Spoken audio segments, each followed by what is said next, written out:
যারা নতুন আছো যেমন সুব্রত, কার্তিক, আর তোমার নামটাকে আমি ভুলে গেলাম, একটু বলবে? যার নাম মিস করছি সে বুঝতে পারছো। কৌশল, কৌশল জাহান। ওকে।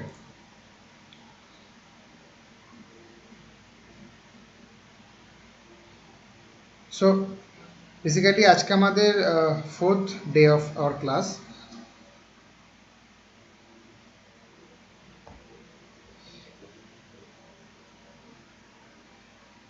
দেখো আজকে আমাদের যেটা টার্গেট আছে, আজকে আমরা কি করব তাহলে?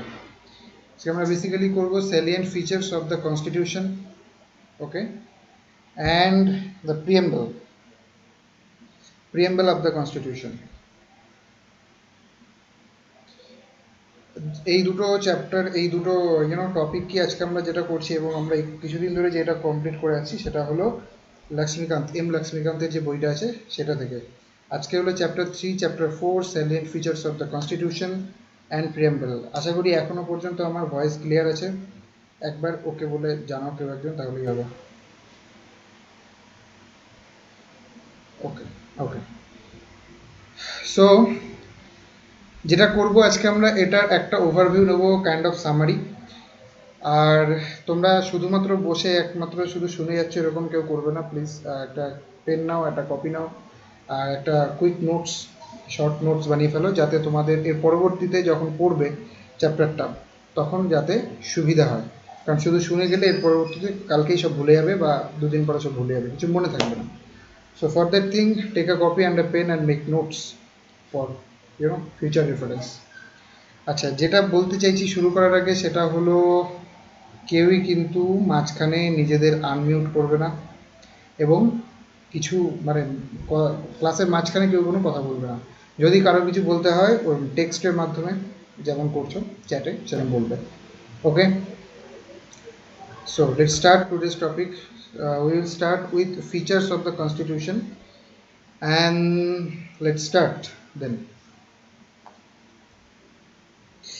দেখো, কনস্টিটিউশন কনস্টিটিউশন হলো আমাদের দেশের পলিটির যে পলিটিক্যাল সিস্টেম আছে, যে গভর্নমেন্ট আছে, এই সমস্ত কিছুর মূল আধার হলো কনস্টিটিউশন।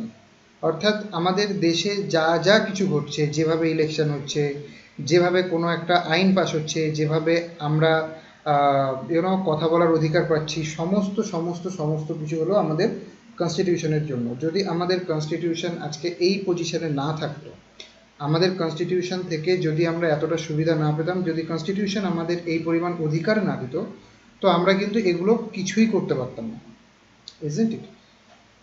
যেহেতু কনস্টিটিউশনে ফান্ডামেন্টাল রাইটসগুলো রয়েছে, এবং সেই ফান্ডামেন্টাল রাইটসগুলো ইমপ্লিমেন্ট করার জন্য আমাদের সুপ্রিম কোর্ট একদম সবসময় বিনিদ্র প্রহরী যেরকম থাকে, অলওয়েজ অ্যাওয়েক বসে রয়েছে supreme court.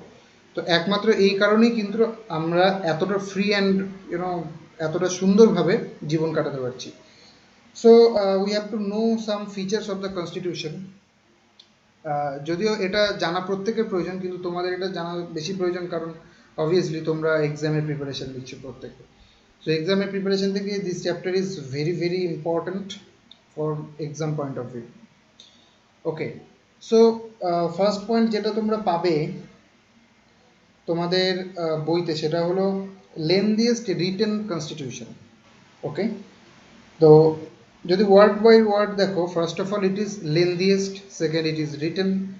So lengthiest means যত কনস্টিটিউশন আছে ইন দ্য ওয়ার্ল্ড, যে কোনো, আমেরিকা বলতে পারো, ইউকে বলতে পারো, কানাডা বলতে পারো, রাশিয়া বলতে পারো, এনি ওয়ান ইউসে, প্রত্যেকের থেকে এই ইন্ডিয়ান কনস্টিটিউশন অবশ্যই সবার থেকে বড়, সবার থেকে লেন্দি। কী কী কারণ সেগুলো আমরা দেখছি পরে। And the second word it's written.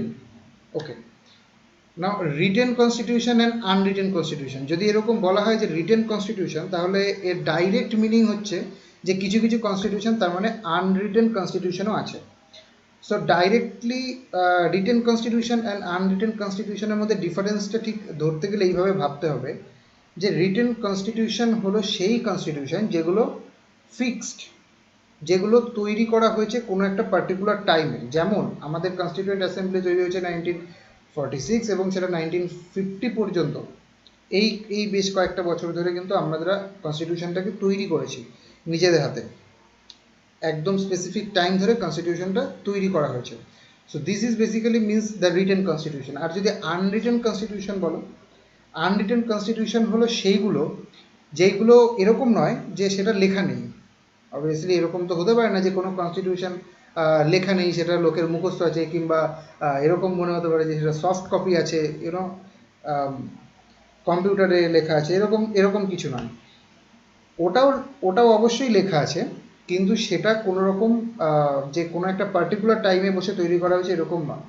সেটা একদম প্রথম থেকে from the beginning of the time, যখন থেকে গভর্নমেন্ট চলে আসছে ধীরে ধীরে ধীরে ধীরে ওয়ান বাই ওয়ান একটা একটা করে ল পাস হয়েছে সেই গভর্নমেন্টের আন্ডারে, সেই পার্লামেন্টের one by one law pass হয়েছে, আর প্রত্যেকটা ল কনস্টিটিউশনের পার্ট, অটোমেটিকভাবে পার্ট হয়ে গেছে।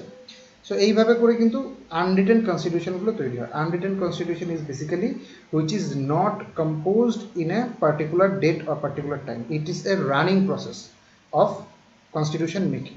This is unwritten constitution. Anyway, এই ডাউটটা অনেকের মধ্যে থাকে, সো ক্লিয়ার করে দিলাম। সো রিটেন কনস্টিটিউশন, আমাদের written constitution, this is one of the features of our constitution. Anyway, so এখন দেখো যে এই যে এত বড় আমাদের কনস্টিটিউশন, যেটাকে বলা হচ্ছে লেন্দিয়েস্ট ইন দ্য ওয়ার্ল্ড, এটার কারণটা কি? অবভিয়াসলি এটার কিছু কারণ আছে।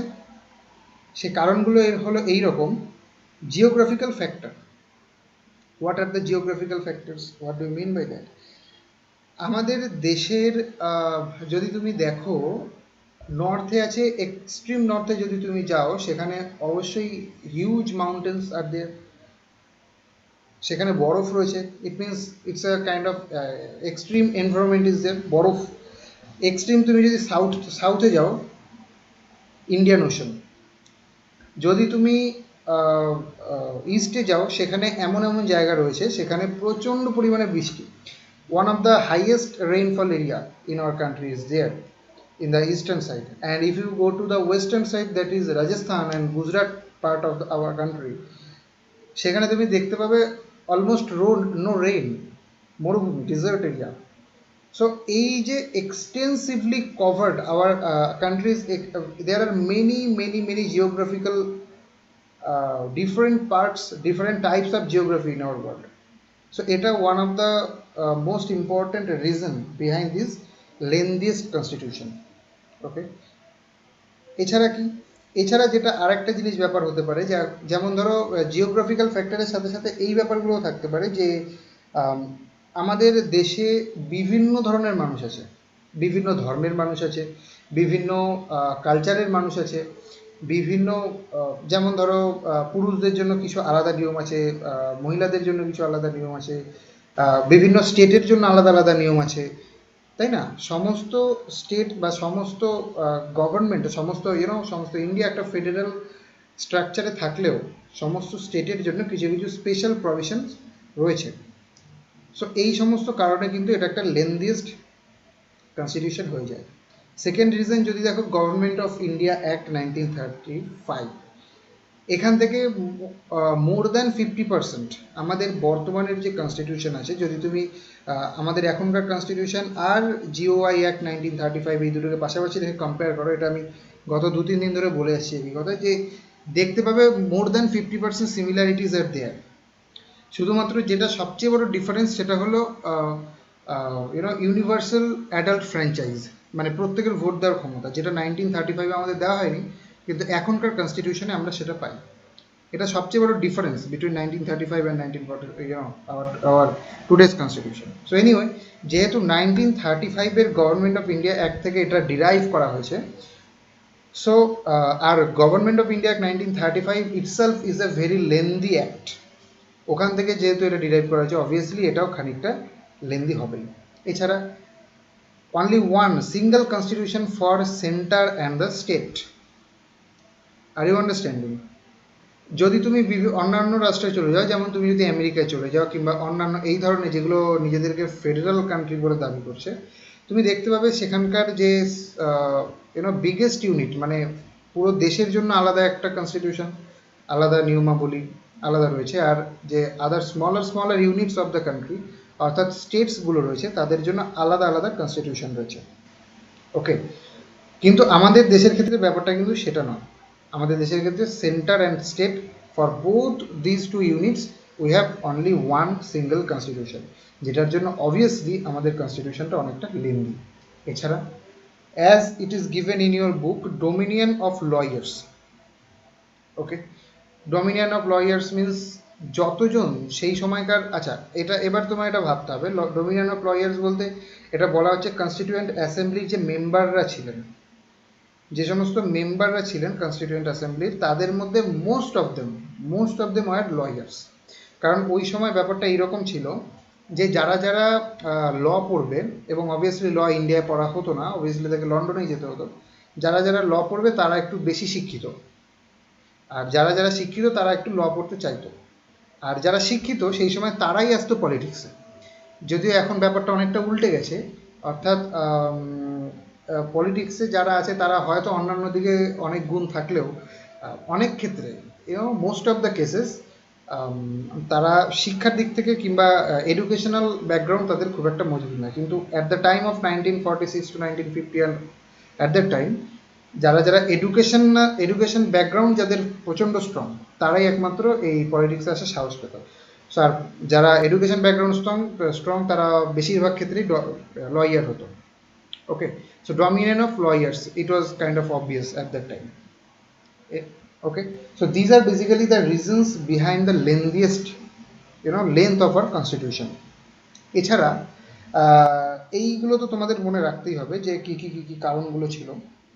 এছাড়া যেটা আর একটা ইম্পর্টেন্ট থিং এই পার্ট থেকে তোমাদের মনে রাখতে হবে, সেটা হলো এখানে দেখবে তোমরা অরিজিনাল কনস্টিটিউশনে, আমাদের যে অরিজিনাল কনস্টিটিউশন ছিল যেটা 1950-তে অ্যাডপ্ট করেছিলাম আমরা, যেটা 1950-তে কার্যকর হয়েছিল, সেই সময়কার সেই মুহূর্তে সেই দিনে যে আর্টিকেল, কতগুলো আর্টিকেল ছিল, অরিজিনাল কনস্টিটিউশনে কতগুলো পার্ট ছিল, অরিজিনাল কনস্টিটিউশনে কতগুলো শিডিউল ছিল, এই কোশ্চেনগুলো these are very attractive for your exam. কারণ এক্সামিনার তোমার বর্তমান কনস্টিটিউশন থেকে তো তুমি সব জানবে, তো সেই জন্য এক্সামিনার অনেক সময় এক্সামে এইগুলোই জিজ্ঞাসা করা হয় যে অরিজিনাল কনস্টিটিউশনে কী কী ছিল। So original constitution as well as present constitution, both of the numbers of everything, schedules, parts, articles, you have to memorize. There is nothing to do otherwise, because you have to remember, you have to memorize. Anyway, so this point is done, lengthiest written constitution. We have seen the reasons. Okay, next. এছাড়া next দেখো আরেকটা feature কি আমাদের Indian কনস্টিটিউশনে। Indian constitution তৈরি করা হয়েছিল এমন কিছু লোকের দ্বারা যারা প্রচণ্ড জ্ঞানী ছিলেন এবং প্রচণ্ড সেই সময় দাঁড়িয়ে ওয়েল এডুকেটেড ছিলেন। সো তাদের মনে একটা ব্যাপার যেটা ছিল, তারা সবসময় ভাবতেন এইরকমটাই ভাবতেন যে আমরা যে কনস্টিটিউশনটা বানাচ্ছি, একদিন আজকে যেমন ধরো বানানো হয়েছে 1950-তে, এটা কমপ্লিট হয়েছে, তারপরে আজকে কত বছর হয়ে গেল, 70 বছর, 71-72 বছর হয়ে গেল, তো এখনও কিন্তু কনস্টিটিউশনটা চলছে। এবার এটা যদি তুমি অন্যান্য দেশের কনস্টিটিউশনের সাথে তুলনা করো, তাহলে দেখতে পাবে অন্যান্য দেশের কনস্টিটিউশনগুলো ওটার কমেন্সমেন্টের পরে, ওটার কমপ্লিশনের পরে বহুবার চেঞ্জ হয়ে গেছে। যদিও আমাদেরও কিছু অ্যামেন্ডমেন্ট হয়েছে, but basic structure of our constitution is still the same. তো সেই জন্য এই যে ব্যাপারটা হয়ে চলেছে যে কোনো রকম চেঞ্জ করতে হয়নি, সময়ের সাথে সাথে hour constitution is well managed, well equipped with the time. এটা টাইমের সাথে সাথে কনস্টিটিউশনটা আউটডেটেড হয়ে যাচ্ছে না। এটার কারণেই একটাই, যে যারা কনস্টিটিউশন বানিয়েছেন তাদের উইজডম, তারা ভেরিয়াস সোর্সেস, যত ডেভেলপড কান্ট্রি ছিল সেই সময়, you name it, USA, Britain, Canada, Australia, Germany, France, you just name it, যত ডেভেলপড কান্ট্রি সেই সময় ছিল, তাদের যেই সমস্ত কনস্টিটিউশনগুলো ছিল, প্রত্যেকটা কনস্টিটিউশনকে স্টাডি করে এবং তাদের থেকে যে সমস্ত ভালো দিকগুলো রয়েছে সেগুলোকে এক্সট্র্যাক্ট করা হয়েছে, এক্সট্র্যাক্ট করে আমাদের কনস্টিটিউশনে নিয়ে আসা হয়েছে। এবার এটাকে অনেকে বলে যে আমরা কনস্টিটিউশন অন্য দেশের থেকে কপি করেছি, that's a different thing. I don't think so.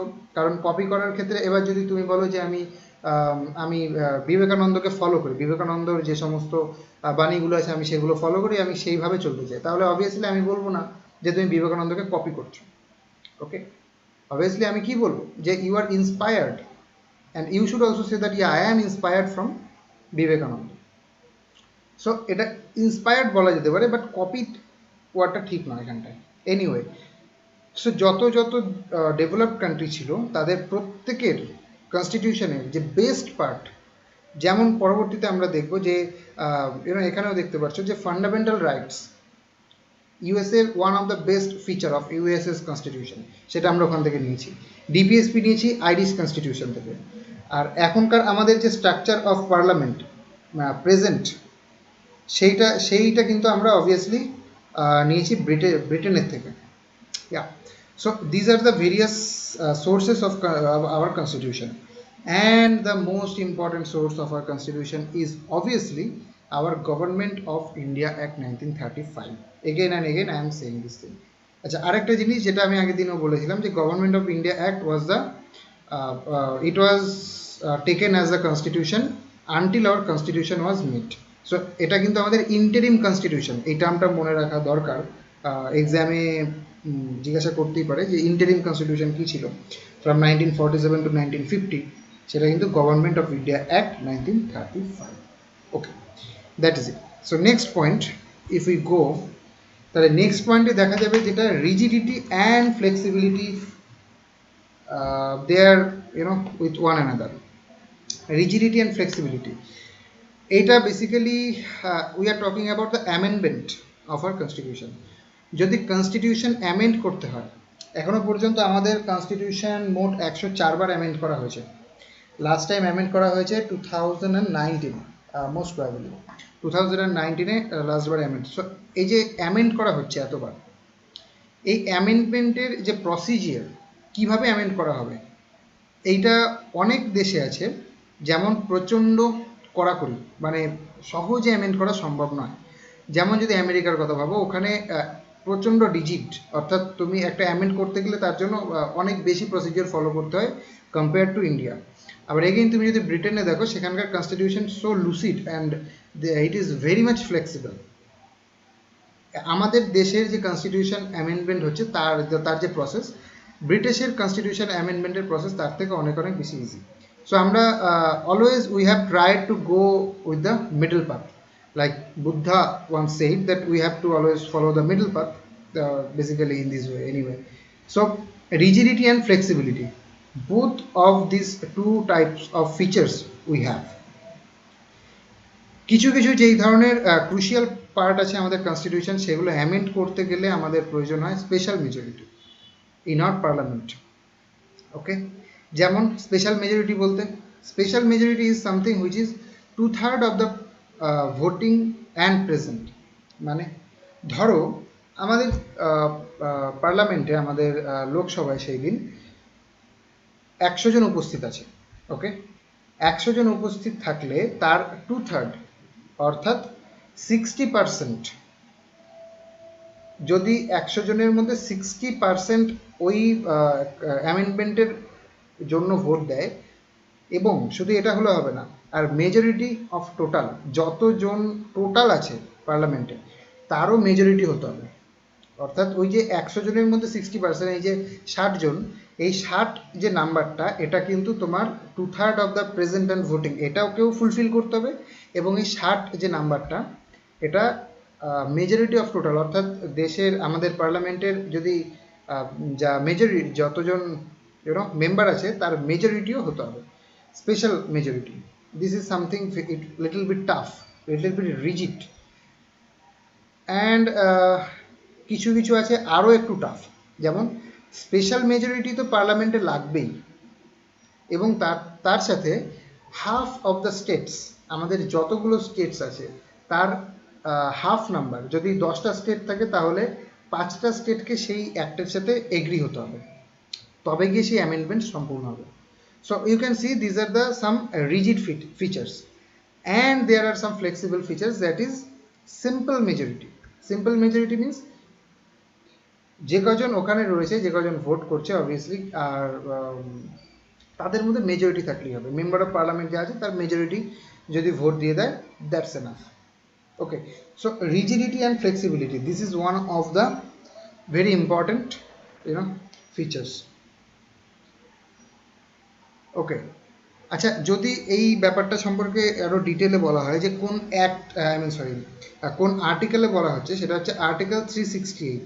আশা করি তোমরা সবাই এটা জানো যে amendment of the constitution is related with article 368। This is something you have to remember. Okay, next point, let us go. Next point is basically, if you see your book, federal system with unitary bias. Okay, now there are two terms, federal system and unitary. Federal and unitary. So what is federal? Federal means, if I say in Bengali, that is যুক্তরাষ্ট্রীয়, isn't it? So federal শব্দটা এই অর্থে ব্যবহার করা হচ্ছে যে প্রত্যেকটা যতগুলো স্টেট আমাদের সাথে রয়েছে, প্রত্যেকের নিজের নিজের স্বাধীনতা রয়েছে, প্রত্যেকে নিজের সিদ্ধান্ত নিজে গ্রহণ করতে পারে, প্রত্যেকে কারো উপর নির্ভর করে নেই, সেন্টারের উপর নির্ভর করে নেই। Centre is not more powerful than the states. এটা ফেডারেল ফিচার যদি কোনো কান্ট্রির থাকে, যেমন ইউএসএর আছে, সেই ক্ষেত্রে ফেডারেল ফিচার। তো এটাকে আমরা তো বলছি যে এটা ফেডারেল সিস্টেম, বা কনস্টিটিউশন বা অন্যান্য যারা কনস্টিটিউশন মেকার তারাও বলেছেন যে এটা ফেডারেল সিস্টেম আমরা তৈরি করছি। কিন্তু যদি বিশ্লেষণ করে দেখা হয়, if we analyse the whole articles of our constitution, then we will find that এটা একটা ইউনিটারি বায়াস রয়েছে, ইউনিটারি টিল্ট রয়েছে। অর্থাৎ যদিও এটা বলছে যে আমরা সমস্ত স্টেটকে সমান অধিকার দিয়েছি, স্বাধীনতা দিয়েছি, সমস্ত স্টেটের নিজের নিজের গভর্নমেন্ট আছে, নিজের নিজের অ্যাসেম্বলি আছে, যেখানে তারা রুল বানাচ্ছে নিজের স্টেটের জন্য, কিন্তু কিন্তু তবুও একটা কিন্তু থাকছে। No, yeah, unitary bias is obviously, if you say about the emergency provision, that is something, obviously emergency provisions I will cover, in some, very recently. So unitary বায়াসের ক্ষেত্রে যেটা হচ্ছে সেটা হলো, তোমার যদি এর অনেক অনেক অনেক ফিচার রয়েছে ইউনিটারি বায়াসের ক্ষেত্রে। ফার্স্ট অফ অল, যে গভর্নর, স্টেটের যে গভর্নর রয়েছে আমাদের, সেই গভর্নর কিন্তু অ্যাপয়েন্টেড হচ্ছে by the president, and the president is someone who is in the centre. And গভর্নরের উপরেই ডিপেন্ড করছে যে আমাদের কোনো একটা বিল, আমাদের স্টেট অ্যাসেম্বলির কোনো বিল পাস হবে কি হবে না।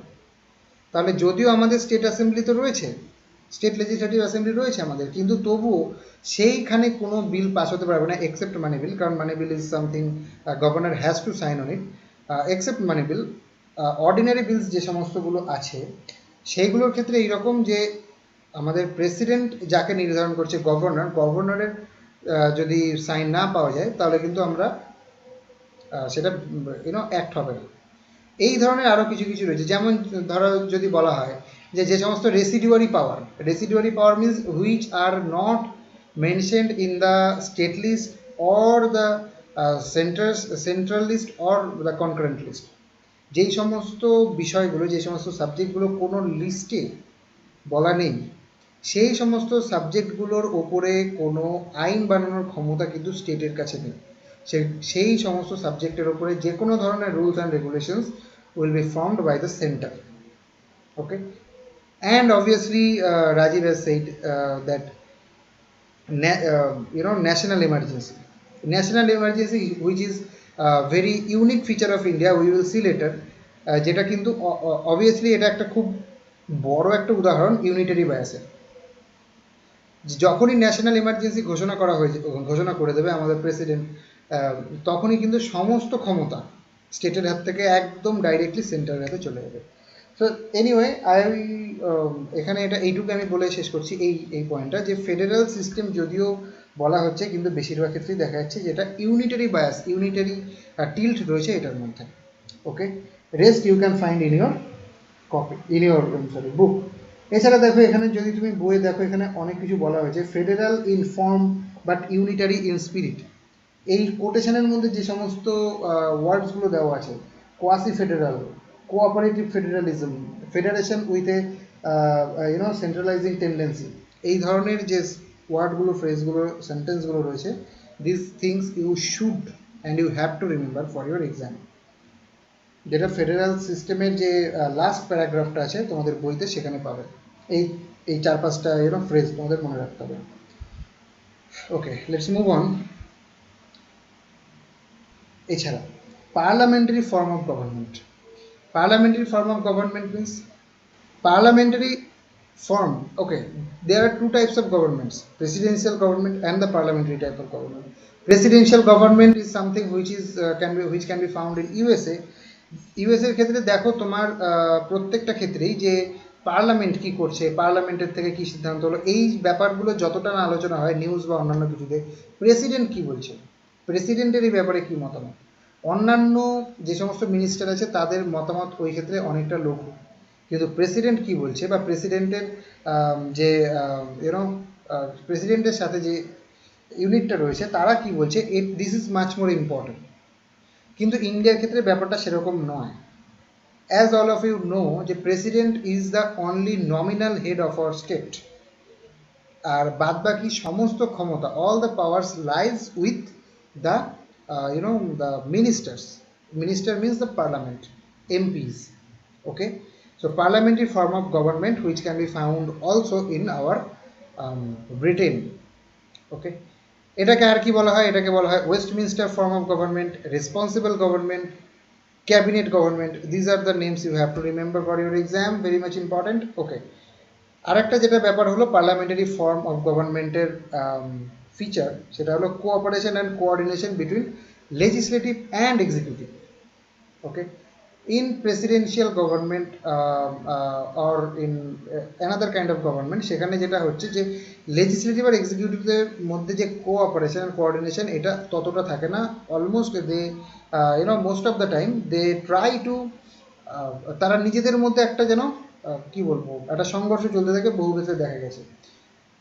আর এর আগের ক্ষেত্রে আমাদের স্বাধীনতার আগে যখন ভাইসরয় ছিল, গভর্নর জেনারেল অফ ইন্ডিয়া ছিল, সেই ক্ষেত্রে তো আমরা দেখেছি যে এক্সিকিউটিভ সুপ্রিমেসি, লেজিসলেটিভ কি বলছে সেটা দেখে কোনো লাভ নেই, এক্সিকিউটিভ কি বলছে, ভাইসরয় কি বলছে, গভর্নর জেনারেল অফ ইন্ডিয়া কি বলছে, এটা আমরা সেই সময় দেখেছি। কিন্তু যখন আমাদের কনস্টিটিউশন বানানো হলো, those great great great constitution makers, তারা ভাবলো যে না, এই ব্যাপারটাকে অবশ্যই দূর করতে হবে, এবং that's the reason they tried with the parliamentary form of government, যেটাই কিন্তু cooperation and coordination between legislature and executive, these are present.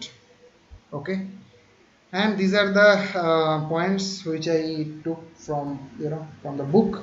You can find it in your book. Okay, move on. Parliamentary sovereignty and judicial supremacy. What does it mean? Okay, parliament,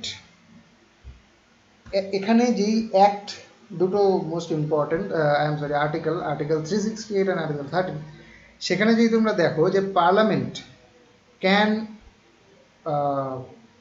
এখানে একটা missing আছে word, parliament can amend most part of the constitution if we leave the basic structure of the constitution. যদি basic structure ডক্ট্রাইন যেটা আমাদের রয়েছে সেই জায়গাটুকুকে যদি বাদ দেওয়া হয়, অর্থাৎ সেই মেন পয়েন্টসগুলোকে যদি বাদ দেওয়া হয়, বাদ বাকি যে most of the constitution can be amended by the parliament itself. On the other hand, courts can declare any law. Obviously সেটা আনকনস্টিটিউশনাল হতে হবে, যেটাকে খুশি আনকনস্টিটিউশনাল বলতে পারবে না, কিন্তু পার্লামেন্ট নিজের মতো ল পাস করে দিল, তাতে কেউ কারো কিছু করার নেই এরকম নয়। Courts can declare any law unconstitutional, যেটা কনস্টিটিউশনকে অ্যাবাইড করছে না সেই সমস্ত লকে আনকনস্টিটিউশনাল ডিক্লেয়ার করার ক্ষমতা কিন্তু আমাদের courts, high courts and supreme courts, both of them, তাদের কিন্তু আছে। সো পার্লামেন্টারি সোভারেনিটি যেমন আছে, অর্থাৎ পার্লামেন্ট আমাদের কনস্টিটিউশনের ওপরে যে কোনো ধরনের চেঞ্জ করতে পারবে এক্সেপ্ট দ্য বেসিক স্ট্রাকচার। আবার on the other hand judicial supremacy is also there, অর্থাৎ আমাদের যে কোর্টস আছে সেটা, আমাদের যে কোর্টস আছে high court and supreme court, they can also declare any law unconstitutional. Very important feature. This is almost unique. অন্যান্য দেশে if you go to America and Britain, mainly এই দুটোর সাথে তুলনা করা হয়, সেখানকার তুলনায় এটা অনেকটাই different in our country. Okay, next, judiciary, this is integrated and independent. So independent and integrated judiciary, one of the most important feature of our constitution. দেখো, যে সমস্ত লোয়ার কোর্টস আছে, যেমন okay okay okay Ibrahim wants to join, but Ibrahim তো আমাকে এখান থেকে কিছু বলেনি, ও গ্রুপে বললো।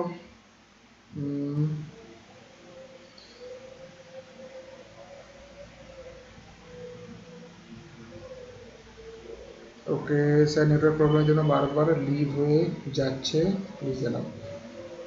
হ্যাঁ, ইব্রাহিমকে তো আমি এখানে অ্যালাউ করতেই পারি, কিন্তু ওকে এখানে রিকোয়েস্ট আমি দেখতে পাচ্ছি না কোনো। Is there any request? No, no request, no request. Okay, Ibrahim আমাকে রিকোয়েস্ট করলে আমি অ্যালাউ করবো। এনিওয়ে, যদি তুমি দেখো যে যে সমস্ত লোয়ার কোর্টস আছে, যেমন ডিস্ট্রিক্ট কোর্টস কিংবা কোর্টস ইন ইউর লোক্যালিটি, যদি দেখো সেখানে সেই সংখ্যাটা কিন্তু প্রচুর। তারপরে high courts only one in the state, আমাদের স্টেটে অনলি কলকাতায়, অন্যান্য যে সমস্ত স্টেট আছে প্রত্যেকটা স্টেটে একটা করে high court. Even there are some states, যেটা এখন আমি অত ডিটেলে যাব না, কিন্তু যখন পড়াবো স্টেটসগুলো আলাদা আলাদা বা হাইকোর্টস বা সুপ্রিম কোর্টস, তখন দেখবো এমন এমন স্টেটস রয়েছে যারা কিন্তু নিজেদের হাইকোর্টস নেই। ওকে, সো হাইকোর্টসের সংখ্যাটা ডিস্ট্রিক্ট কোর্টস কিংবা লোয়ার কোর্টসের থেকে অনেকটা কম। And finally supreme court, this is the most powerful court, এবং সেটা কিন্তু আমাদের দেশে একটাই আছে, সুপ্রিম কোর্ট একটাই থাকে। সো এটাকে এরকম বলা যেতে পারে যে ওয়াইড বেস, যে বেসটা আছে সেটা অনেকটা ওয়াইড। লোয়ার কোর্টসের সংখ্যা অনেকটা বেশি, হাই কোর্টসের সংখ্যা তার থেকে একটু কম, এবং supreme court, there is only one supreme court above all. Okay, very much important. এছাড়া আর কি বলা যাচ্ছে, দেখো, central laws and state laws, যে কোনো তুমি যদি অন্যান্য কান্ট্রিতে যাও, যেমন if I take the example of USA, সেখানকার প্রত্যেকটা স্টেটের যে আলাদা আলাদা কোর্টস রয়েছে, তারা ওই স্টেটের লকে শুধুমাত্র ফলো করছে। ওকে, কিন্তু যদি তুমি আমাদের যে জুডিশিয়ারি আছে সেটা এত সুন্দর integrated, supreme court will follow all the law from all the states also, and যে কোনো law, state law or central law, both of them can be applied through all the courts itself. Okay, so this is the integrated feature of judiciary. এছাড়া supreme court is the highest court to appeal. যদি তোমার কোনো কোর্টের judgement পছন্দ না হয়, তুমি অ্যাপিলের আকারে কিন্তু সুপ্রিম কোর্টে যেতে পারো। But in the case of fundamental rights and this kind of thing or constitutional things, you can directly approach Supreme Court. We will do more detail when we will do Supreme Court. Anyway, this is the highest court of appeal. এছাড়া this is the guarantor of fundamental rights. যদি কোনো রকমভাবে তোমার এরকম মনে হয় যে কোনো গভর্নমেন্ট অফিসিয়াল কিংবা কোনো গভর্নমেন্ট অ্যাক্ট বা এনিথিং তোমার ফান্ডামেন্টাল রাইটসকে অ্যাব্রিচ করছে বা তোমার ফান্ডামেন্টাল রাইটসকে কার্টেল করছে, directly you can approach to Supreme Court. Guardian of the Constitution, যে কোনো স্টেট হোক কিংবা সেন্টার হোক, পার্লামেন্ট হোক, যে কেউ যদি কোনো ল বানায় এবং সেটা যদি আনকনস্টিটিউশনাল হয়, সেটা যদি কনস্টিটিউশনের যে প্রভিশনস আছে, যে নিয়মাবলী আছে, সেগুলো যদি মেনে না চলে, তাহলে সাথে সাথে supreme court can declare that law as unconstitutional. Okay, so Supreme Court is the guarantor of fundamental rights and guardian of the constitution. Okay, another thing, independence of our judiciary. So আমাদের কনস্টিটিউশনেই এইটা পরিষ্কারভাবে mention করে দেওয়া হয়েছে যে judiciary must be very much independent. কারণ judiciary যদি independent না হয়, তাহলে জুডিশিয়ারি যে সমস্ত জাজমেন্ট দেবে সেটা বায়াসড হতে পারে।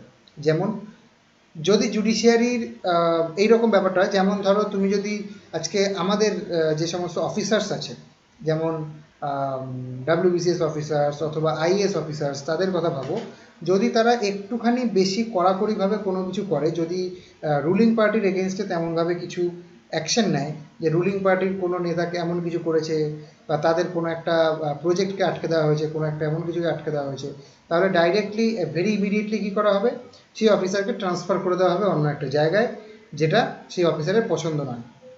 Isn't it? তার মানে কি, there is no security of tenure. কোনো অফিসার, তাদের কিন্তু কোনো সিকিউরিটি নেই টেনিয়ারের। তারা জানে না যে তারা ওই পোস্টে, ওই চেয়ারে বা ওই ডিপার্টমেন্টে কতক্ষণ আছে। তারা যদি একটুখানি বেশি কিছু করে, তাদেরকে সরিয়ে দেওয়া হবে। ওকে, তাহলে এবার কি হবে? ধরো যে একটা সেটেলড ম্যান, যার ফ্যামিলি রয়েছে, যার children, whose children are studying in the school, so তারা কি চাইবে, যে আমি বাবা বেশি কিছু বলবো না, তাহলে আমাকে সরিয়ে দেবে, আমার যে বাচ্চাটা স্কুলে পড়ছে তাকে অন্য জায়গায় গিয়ে ভর্তি করতে হবে, তাকে পুরো সমস্ত জিনিসপত্র ট্রান্সফার করতে হবে, আমাকে যদি ট্রান্সফার করে দেয়, সো আমি বেশি কিছু বলবো না। ওকে, তাহলে কি হবে? Ultimately corruption will increase. এই ব্যাপারটাকে কমানোর জন্য, এই ব্যাপারটা অবভিয়াসলি সবাই বুঝতে পারছিল সেই সময়, দে আর ভেরি ওয়াইজ ম্যান, সেই জন্য তারা কী করলো, যে ইন্ডিপেন্ডেন্স, এই ব্যাপারটাকে মেনটেন করার জন্য যে সমস্ত জুডিশিয়াল অফিসার্স আছে, মানে যে সমস্ত জাজেস আর দেয়ার, তাদের সিকিউরিটি অফ টেনিয়ার রয়েছে। তারা একটা নির্দিষ্ট টাইম পর্যন্ত ওইখানে থাকবে, তাদেরকে কেউ সরাতে পারবে না, এক্সেপ্ট পার্লামেন্ট। মানে পার্লামেন্টে যদি এরকম কোনো স্পেশাল কেস হয়, যে ইনক্যাপাসিটি অথবা আনসাউন্ডনেস অফ মাইন্ড, যখন আমরা পড়ব দেখতে পাবো ইন ডিটেইল, এই সমস্ত কারণ যদি না হয়, ফর দেয়ার অ্যাকশনস, তাদের জাজমেন্টের জন্য তাদেরকে কিন্তু সরিয়ে দেওয়া যাবে না। তাহলে এটা একটা ইন্ডিপেন্ডেন্স অফ জুডিশিয়ারি, এই ব্যাপারটার জন্য it's very much important, security of tenure. এছাড়া ধরো এরকম করা হলো, যে আজকে যদি আমি একটা কিছু জাজমেন্ট দিই গভর্নমেন্টের এগেনস্টে, কালকে আমার মায়না 1,00,000 টাকা থেকে 10,000 টাকা করে দেবে, যদি এইরকম ব্যাপার হয়, তাহলে সে অবভিয়াসলি সেই রকম জাজমেন্ট দেবে না। একই রকম কারণে এই জন্য fixed salary and fixed all service conditions, তার স্যালারি একই থাকবে, তার অ্যাকোমোডেশন একই থাকবে, তার সিকিউরিটি একই থাকবে, সমস্ত কিছু একই থাকবে থ্রু আউট দ্য টেনিয়ার। ওকে, এছাড়া it can punish, our judiciary can punish anyone if they do something against the court's decision.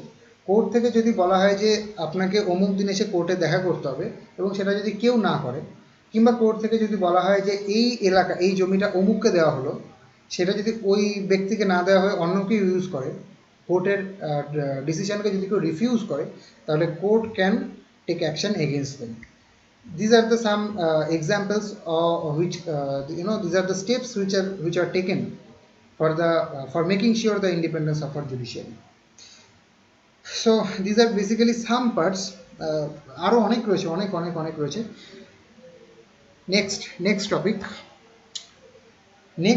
which is the most and the very important feature of our constitution, যেটা আমাদের সাধারণ মানুষের জন্য খুবই গুরুত্বপূর্ণ, সেটা হলো ফান্ডামেন্টাল রাইটস। ফান্ডামেন্টাল রাইটস কী কী আছে? Right to equality, right two freedom, right against exploitation, freedom of religion, culture and educational rights, and finally constitutional remedies. এই যে ফান্ডামেন্টাল রাইটসগুলো রয়েছে, এগুলো উল্লেখ করা রয়েছে part 3 of our constitution. How many parts are there in our constitution? Can anyone tell me how many parts are there in comment? কতগুলো part রয়েছে আমাদের কনস্টিটিউশনে? anyone? How many parts are there? No, 12 schedules are there, not 12 parts. Yeah, 25 parts are there. Yes, 25টা part রয়েছে, 12টা schedule রয়েছে, and 470 articles রয়েছে, 470টা article রয়েছে, অ্যান্ড ফাইনালি 5 অ্যাপেন্ডিসেস রয়েছে। Okay, this is something you have to remember. এটা কোন আর্টিকেল থেকে কোন article? From article variable.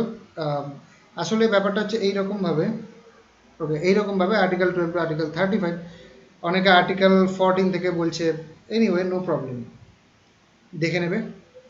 Part 3তে রয়েছে article 12 to article 35, says the fundamental rights. এইটা কিসের জন্য important? this is a very much important question. For promoting ideal of political democracy হওয়া খুব প্রয়োজন। ওকে রিটস বলবো। পলিটিক্যাল ডেমোক্রেসি হওয়া খুব প্রয়োজন, কারণ কি, ফান্ডামেন্টাল রাইটস যেটা আমাদেরকে কি কি সুবিধা প্রোভাইড করছে। ইকুয়ালিটি যদি তোমরা আমাদের দেখো, আমাদের প্রিয়াম্বল দেখো, যেটা আমরা করবো খানিকক্ষণ বাদেই খুব শর্টে, যদি তোমরা দেখো যে equality of status and opportunity, okay, এই যে ব্যাপারটা, তাহলে স্ট্যাটাস অ্যান্ড অপরচুনিটি কিসের ক্ষেত্রে বলা হচ্ছে, যে আমরা যে কোনো ক্ষেত্রে, ধরো আমাদের যে ইকুয়ালিটি, এটা কখন আমরা বুঝতে পারছি যে হ্যাঁ আমরা ইকুয়াল। আজকে আমাদের দেশে যে সবচেয়ে ক্ষমতাশালী ব্যক্তি, তারও অধিকার আছে নিজের দেশের প্রধানমন্ত্রী কে চুজ করার, অথবা at least I can say MP নিজের এরিয়ার এমপিকে চুজ করার। অ্যান্ড যে দেশের সবচেয়ে গরিব ব্যক্তি, তারও কিন্তু এই ক্ষমতাটা রয়েছে। সো এই ধরনের যে ইকুয়ালিটি, এই যে পলিটিক্যাল ডেমোক্রেসি ব্যাপারটা, অ্যাডাল্ট ফ্র্যাঞ্চাইজ, এইটার জন্য কিন্তু fundamental rights is the very very very important thing. Ritz, another thing is writs. Why writs are important? Okay, why we use writs? Writs are used basically by the Supreme Court for why we use why Supreme Court use writs? To implement and to ensure the these point constitutional remedies. এই যে constitutional remedies আছে, অর্থাৎ যারা বা যে কোনো ক্ষেত্রে যদি কোনো যদি কোনো এজেন্সি অথবা যদি কোনো পার্ট অফ দ্য গভর্নমেন্ট বা স্টেটের কোনো পার্ট যদি ফান্ডামেন্টাল রাইটসকে না মেনে চলে, যদি কোনো ব্যক্তির ফান্ডামেন্টাল রাইটসকে মেনে চলা না হয়, তাহলে সে যদি তৎক্ষণাৎ সুপ্রিম কোর্টে যায় এবং সুপ্রিম কোর্টে গিয়ে সে যদি তার এগেইনস্টে ওখানে অ্যাপিল করে, বা অ্যাপিল বলবো না, যদি ওখানে ডাইরেক্ট কোর্টকে অ্যাপ্রোচ করে, তো সুপ্রিম কোর্ট রিটস জারি করবে। রিটস জারি করা বলতে কি, দেখো রিটস অনেক রকমের হয়। হিভিয়াস corpus, mandamus, prohibition, সার্চিওরারি, co warranto. Basically 1 2 3 4 5 types of writs are there. These are habeas corpus, mandamus, prohibition, certiorari, quo warranto. এই রিটসগুলো কি কি, দেখো আমি এখন রিটসে বলতে গেলে এর থেকে বেশি আমার যে আজকের যে টার্গেট সেটা কমপ্লিট করা কঠিন হবে। এইটুকু বলা যেতে পারে যে এই ক্ষেত্রে supreme court's decision is the final. সে যা খুশি, মানে যদি হিবিয়াস কর্পাস বা ম্যান্ডামাস বা প্রোহিবিশন এই ধরনের ক্ষেত্রে, অন্যান্য ধরো তোমার কোনো একটা তুমি কোনো একটা ইয়েতে গেছো, ধরো তোমার মিউনিসিপ্যালিটিতে গেছো, এবং সেইখানে গিয়ে তুমি দেখছো যে সেখানকার বা ধরে না এরকম ক্ষেত্রে যে পার্লামেন্টে কোনো একটা অ্যাক্ট পাস হচ্ছে, যেটা কিনা যে আমাদের এসসি এসটি রয়েছে তাদের যে অধিকার আছে, তাদের যে রাইটস আছে, সেটা কার্টেল করছে। তো obviously any citizen can directly move to the supreme court, এবং ওইখানে আমাদের সুপ্রিম কোর্ট এই যে 5টা রিটস রয়েছে, এদের মধ্যে যে কোনো একটাকে প্রয়োজন মতো যে কোনো একটাকে okay in detail I will do, but not for please, because I have to complete today's session, today's target. I promise I will do this things Ritz in very detail. সব কিছু ক্লিয়ার হবে, সব কিছু মানে Ritz নিয়ে আর কোনো problem থাকবে না। I promise I will do, but not today. Okay, I will do, I promise you. So writs, এই কারণে রিটসটা জারি করা হয়। এছাড়া one thing is which is very important, fundamental rights are not absolute. যখনই এইরকম একটা ঘোষণা হবে যে আজকে থেকে এমার্জেন্সি, ন্যাশনাল এমার্জেন্সি লেগে যাচ্ছে, তখনই কিন্তু ফান্ডামেন্টাল রাইটস, বেশ কিছু fundamental rights, I will not go in detail again in this case, তো প্রয়োজন মতো ফান্ডামেন্টাল রাইটসকে কিন্তু স্টপ করা যেতে পারে from the government in emergency situation. Next feature which is there, that is DPSP. Okay, we have to move first. DPSP is something as it is told by Dr. Ambedkar, who was a very very very wise man at that time. তিনি বলেছিলেন যে Nobel feature, DPSP কে Nobel feature বলা হয়েছে, কারণ DPSP is directive principles of state policy, এইটা এই রকম একটা উদ্দেশ্যে তৈরি করা হয়েছে যেমন আগেরটা, অর্থাৎ ফান্ডামেন্টাল রাইটস, এটা পলিটিক্যাল ডেমোক্রেসিটাকে আপিল করার জন্য তৈরি করা হয়েছিল। ঠিক একই রকম ক্ষেত্রে এইটা to to promote social economic democracy. Okay, ডিপিএসপিটা আমরা আলোচনা করছি এই কারণে, কারণ কি ডিপিএসপির যদি তুমি ডিটেলে যাও, we will go in detail after some days obviously, তখন আমরা দেখব যে ডিপিএসপির ব্যাপারটা এই রকম, প্রত্যেকটা ক্ষেত্রে যে কোনো ল যখন পার্লামেন্ট কিংবা স্টেট লেজিসলেচার্স অলসো, যখন মেইনলি পার্লামেন্ট যখন কোনো ল বানাচ্ছে, তখন এই ব্যাপারগুলো মাথায় রাখতে হবে যে এই ডিপিএসপিতে যে সমস্ত পাবলিক ওয়েলফেয়ার, পাবলিক ওয়েলফেয়ারের জন্য এটা ইউজ করা হচ্ছে। কিসের জন্য? যদি এইরকম দেখো, welfare state, to establish welfare state. যে কোনো ক্ষেত্রে কোনো ল তৈরি করতে গেলে সেটা আমাদের লটা কেমন হওয়া উচিত, সেটা ইনক্লুসিভ হতে হবে, সেটা যেন প্রত্যেকটা গরিব মানুষের ক্ষেত্রে সেটা বেনিফিট করে এটা দেখতে হবে, সেটা যেন কোনো রকমভাবেই কোনো রিলিজিয়ান কিংবা কোনো কাস্টকে একসেপ্ট কোনো কাস্ট এরকম যেন না হয়। এই ধরনের যে সমস্ত প্রভিশনসগুলো আছে সেটা ডিপিএসপি ফলো করছে। এগেইন, যদি এই কোশ্চেনটা যদি এই ধরনের কোনো রকম আসে যে ফান্ডামেন্টাল রাইটস আর ডিপিএসপি এই দুটোর মধ্যে যদি কখনো ক্ল্যাশ হয়, তাহলে obviously and all the time fundamental rights will win. Okay, this is about DPSP. Again, fundamental duties, there are 11 fundamental duties. Why fundamental duties? Again, DPSP is not also, it cannot be enforced by the court. যেমন fundamental rights, এটা যদি কেউ এটা cartel করার চেষ্টা করে, যদি এটা মেনে না চলা হয়, courts can come and say that no, you cannot do it. But in the case of DPSP, যদি ডিপিএসপি মেনে কেউ কোনো কারণে না চলতে পারে, ওকে, সেটা কিন্তু court has no right, almost obviously court has no right, court can not insist on maintaining DPSP, so court it is not justiciable. I mean, sorry, that is it. Fundamental duties. Why fundamental duties are needed? Fundamental duties are needed to remind the citizens about their responsibility on the nation. দেখো, fundamental rights তো আছে, যে দেশের কোনো সিটিজেনের যেন কোনো রকম সমস্যা না হয়, সেই জন্য ফান্ডামেন্টাল রাইটস রয়েছে। তো ফান্ডামেন্টাল ডিউটিও তো কিছু হওয়া দরকার। আমাদের উপরে স্টেট এত কিছু করছে, গভর্নমেন্ট এত কিছু করছে, গভর্নমেন্ট কোনো রকমভাবে আমাদের কোনো অধিকারকে কার্টেল করতে পারছে না, তো আমাদেরও অবভিয়াসলি কিছু থাকা উচিত, কিছু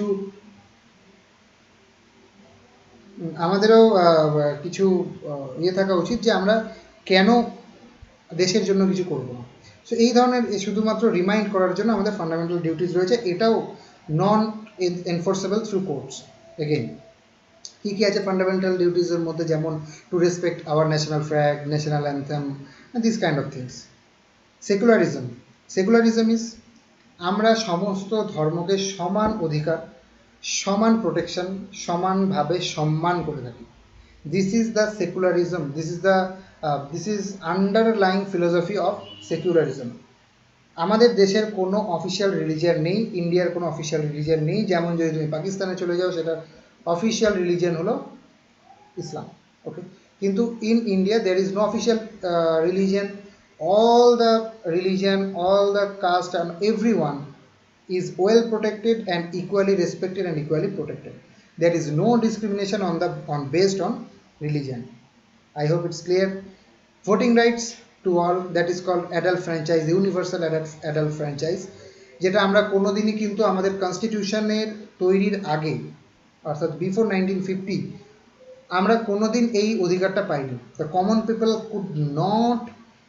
could not take part in any common voting, কারণ এর আগে যতদিন আমরা ভোট দেওয়ার সুযোগ পেয়েছি সেটা কিন্তু kind of indirect and very limited people could do this kind of thing. Okay, but with the establishment of when our constitution came into force, we got our voting rights for all. Obviously যদি কারো বয়স 18 হয়, এটা আগে 21 ছিল, পরে amendment করে 18 করা হয়েছে। Dates and years everything is in your copy, is in your বুক।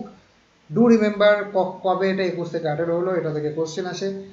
এরপরে আমরা যখন ডিটেলে আলোচনা করব, অবভিয়াসলি আরও ডিটেল আমরা আলোচনা করব ভোটিং নিয়ে, সে সময় আমরা দেখব যে আলাদা চ্যাপ্টার রয়েছে ভোটিংয়ের, আমরা দেখব। This is kind of overview for the whole whole polity in today's class. Okay, legal right, it's okay, it was never provided by the British government anyway.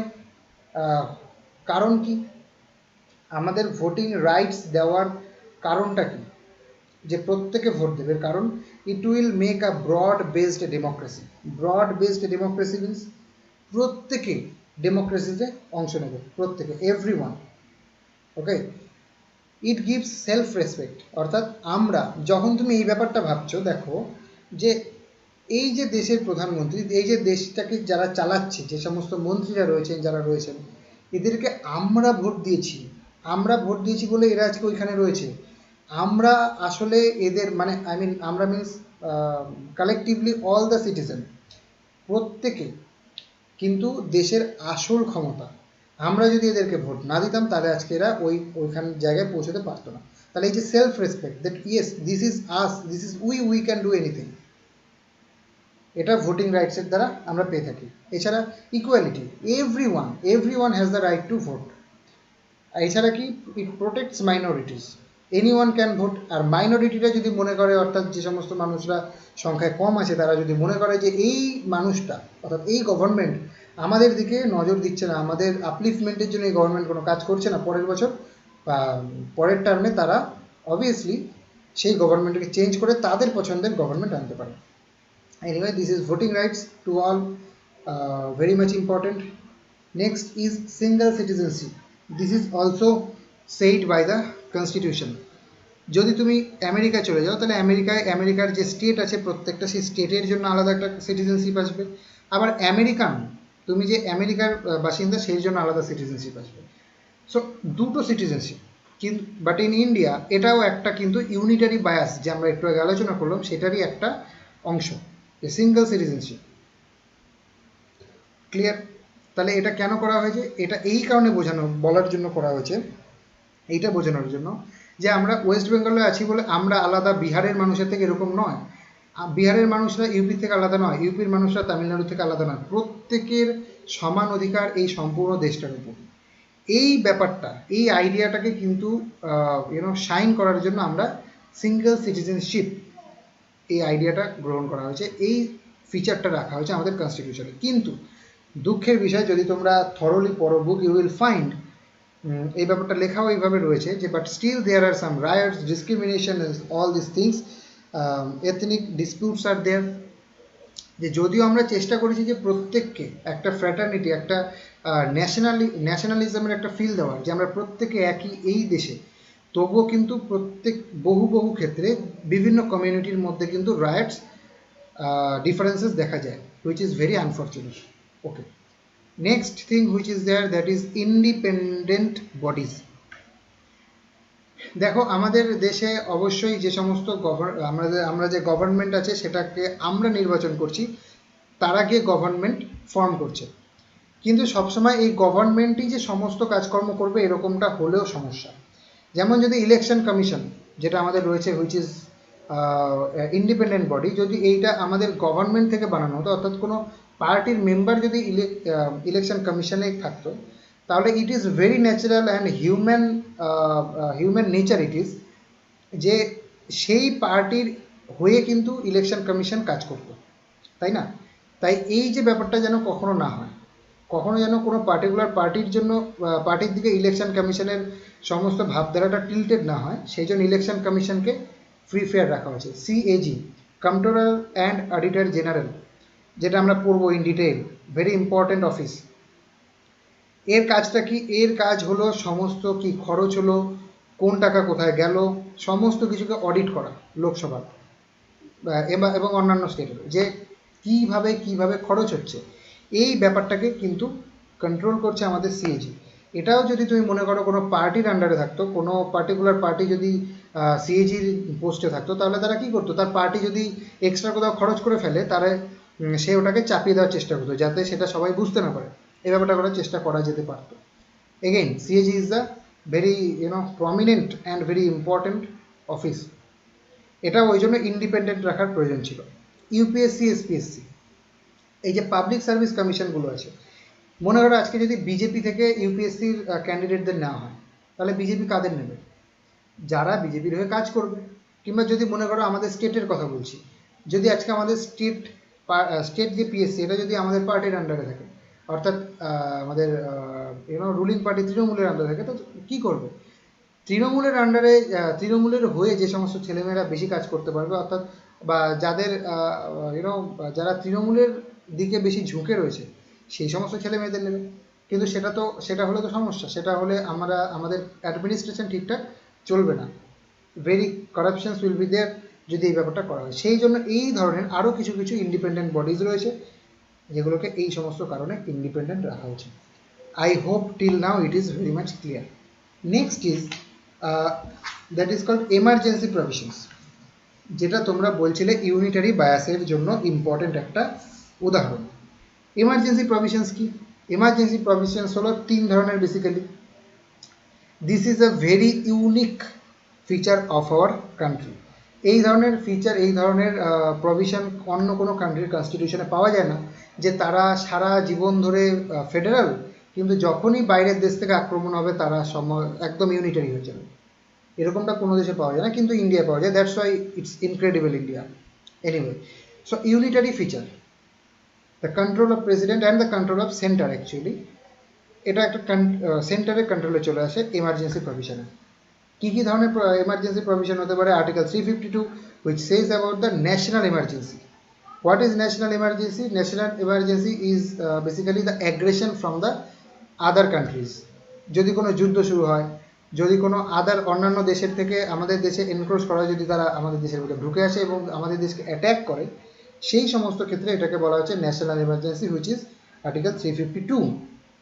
President rules, যেটাকে অনেক ক্ষেত্রে স্টেট এমার্জেন্সি বলা হয়। প্রত্যেকটা state, সেখানে যদি এরকম মনে করা হয় যে স্টেটের কনস্টিটিউশনাল স্টেবিলিটি, স্টেট নেই, অর্থাৎ স্টেট কনস্টিটিউশনকে মেনে চলছে না, এরকম যদি মনে করা হয়, যদি গভর্নর এই ব্যাপারগুলো ফিল করতে পারে, তাহলে কিন্তু প্রেসিডেন্টস রুল সেই স্টেটে শুরু হতে পারে, যেটা আর্টিকেল 356 বলছে।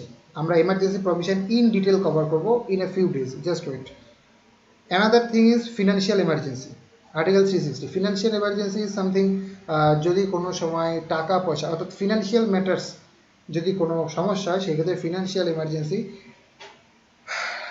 প্রয়োগ করা হতে পারে। These are the emergency provisions of our constitution. Next, okay, so here is something that you can find. I haven't mentioned it here. Three-tier government, which is there in your book.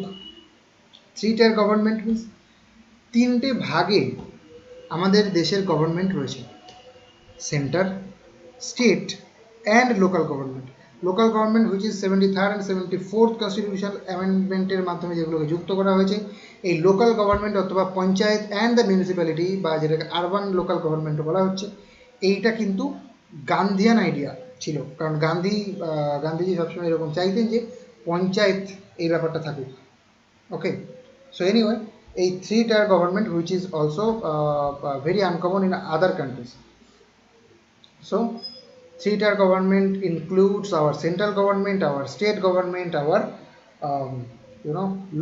local government, which is your municipality or your panchayat. I hope it is clear. Yeah, next,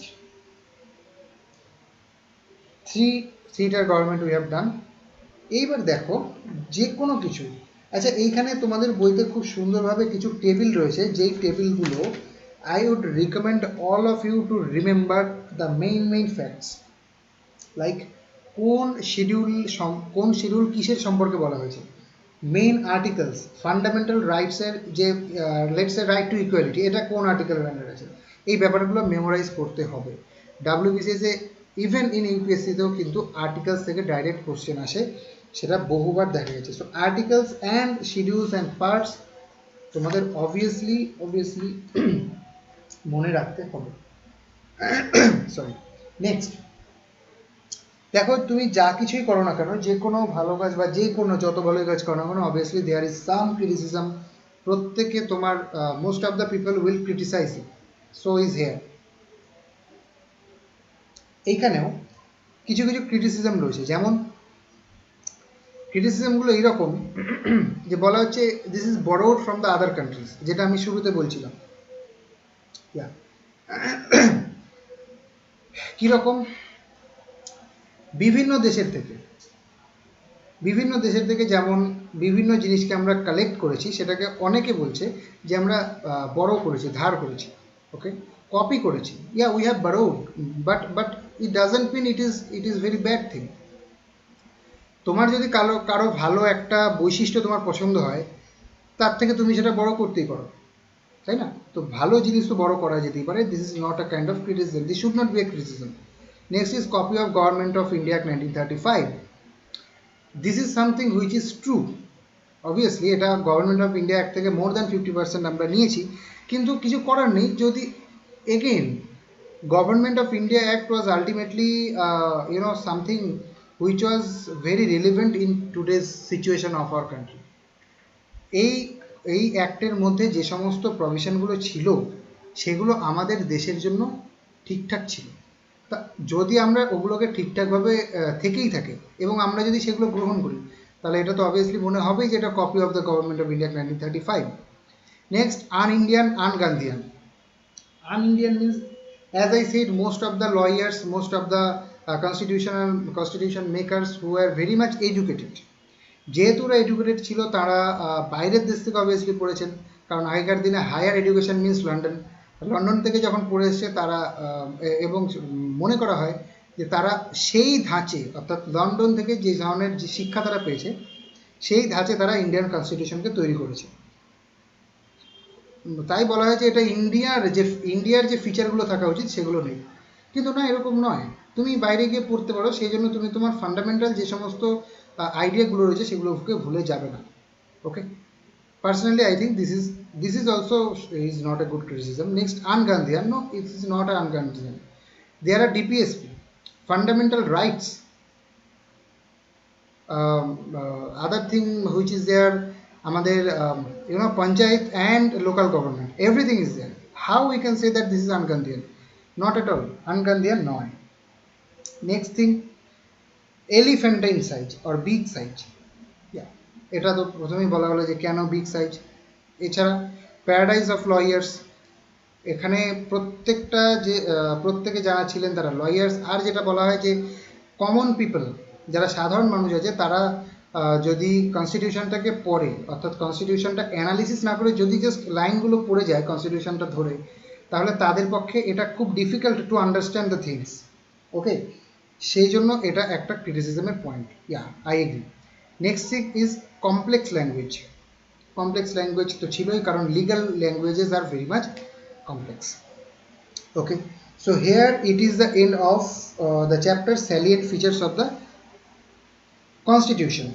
কারণ salient features of the কনস্টিটিউশনে almost যদি এটা পড়া হয়, Indian polity যে M লক্ষ্মীকান্তের পুরো বইয়ের একটা সামারি, এটা যে পুরো বইতে যে সমস্ত চ্যাপ্টার্সগুলো আছে তাদের কি কি আমরা জানতে চলেছি সেই চ্যাপ্টারগুলো থেকে, তার মধ্যে কী কী রয়েছে সেটার একটা সামারি।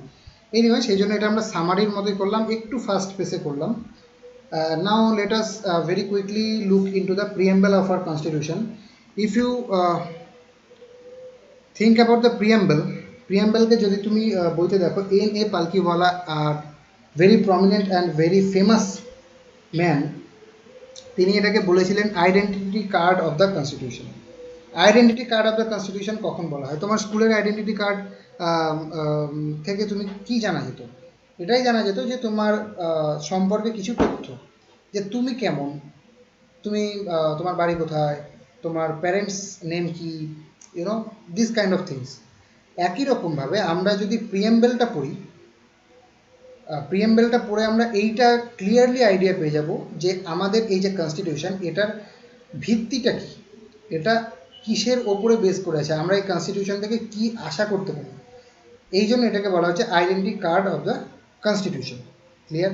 এটা কিন্তু সেই অবজেক্টিভ রেজলিউশন যেটা নেহেরু মুভ করেছিলেন আমাদের first day second day of our constituent assembly second সেশনে, সেই যে অবজেক্টিভ রেজলিউশন সেটা থেকেই কিন্তু মেনলি প্রিয়াম্বেলটাকে আমরা ডিরাইভ করেছি। ওকে, সো এটা কোথা থেকে আমরা প্রথম দেখেছি? এটা আমরা দেখেছি কিন্তু আমেরিকান কনস্টিটিউশনে for the first time this kind of thing preamble ওদিকে রয়েছে। And in the same way if you just go and search for the preamble of American constitution you will see we the people, and again also you can find we the people in India, in Indian preamble also. ওকে, আচ্ছা, এছাড়া আর কি একটা important তথ্য মনে রাখার আছে preamble থেকে? It was amended only once, 42nd amendment, constitutional amendment act 1976। Okay, এইটা অ্যামেন্ডমেন্ট করে কী কী ঢোকানো হয়েছে? এটা অ্যামেন্ডমেন্ট করে আমাদের কনস্টিটিউশনে ঢোকানো হয়েছে সোশ্যালিস্ট, সেকুলার অ্যান্ড ইন্টিগ্রিটি, এই তিনটে ওয়ার্ড ঢোকানো হয়েছে। We will see in detail. Okay, let's move forward. এইখানে দেখো প্রিয়াম্বলটা, we the people of India having solemnly resolved to constitute India into a sovereign, socialist, secular, democratic republic, এই যে ওয়ার্ডগুলো রয়েছে sovereign, socialist, secular, democratic and republic, very much important. আমরা এটা দেখবো ডিটেলে। এইবার কি বলছে আমরা দেখো, we the people of India, as I said you on the first day, প্রথম দিনে আমি বলেছিলাম যে এই যে ব্যাপারটা, এই লাইনটা we the people of India, অর্থাৎ as we are democracy, so আমাদের কনস্টিটিউশনের, আমাদের গভর্নমেন্টের, আমাদের হোল পলিটিক্যাল সিস্টেমের যে পাওয়ার, যে অথরিটি, সেটা আমরা ডিরাইভ করছি from the people of India. দেশের যে মানুষজন আছে, অর্থাৎ আমরা সাধারণ মানুষ, এদের থেকেই কিন্তু সমস্ত পাওয়ার ডিরাইভ করা হচ্ছে। কারণ আমরাই নির্বাচন করছি তাদেরকে, যারা গিয়ে গভর্নমেন্টে বসবে এবং তারা সেই গভর্নমেন্ট চালাবে এবং তারা সারা দেশের মানুষের জন্য লস বানাবে। সো সমস্ত পাওয়ারের মূল আধার হলো দেশের সাধারণ মানুষ। সেই জন্য the people of India, this is the source. এখানে আমরা দেখব মেনলি কী কী এখানে আমরা দেখতে পাচ্ছি, source, nature, objective and the date. আমরা প্রিয়াম্বলে এই চারটে জিনিস মেনলি পাচ্ছি। কী কী পাচ্ছি? সোর্স, সোর্সটা কি?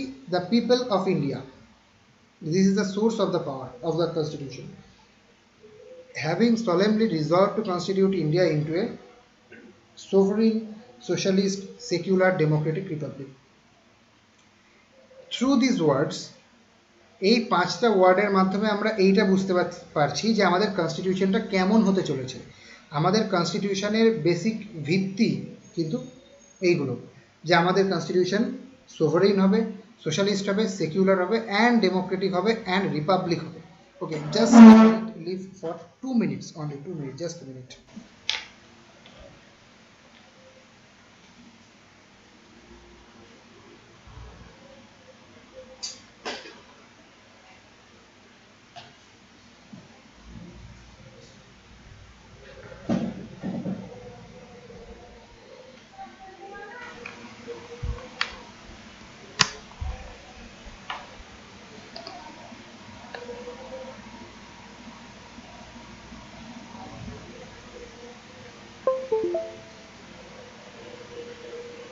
ওকে ওকে,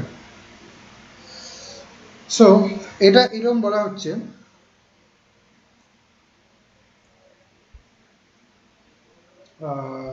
এরকম বলা হচ্ছে যে sovereign, socialist, secular, democratic and republic. So these are basically the nature of our Indian constitution. এছাড়া কি বলা হচ্ছে? অবজেক্টিভ, অবজেক্টিভ অর্থাৎ আমরা যে আমাদের যে কনস্টিটিউশন, সেই কনস্টিটিউশনের মাধ্যমে আমরা কি অ্যাচিভ করতে চাইছি। অর্থাৎ এই কনস্টিটিউশনটা বানানোর পরে যখন এই কনস্টিটিউশনটা উইল বি ইন এফেক্ট, তখন আমরা কি আশা করছি যে কি হোক? আমরা আশা করছি যে জাস্টিস থাকবে, লিবার্টি থাকবে, ইকুয়ালিটি থাকবে, ফ্র্যাটার্নিটি থাকবে।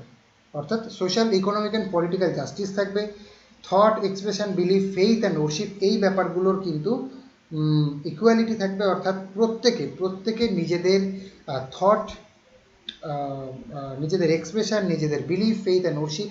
অর্থাৎ দেখো এখানে কিন্তু সেকুলারিজমের যে এফেক্টটা, যে ফ্লেয়ারটা, সেটা আমরা দেখতে পাচ্ছি।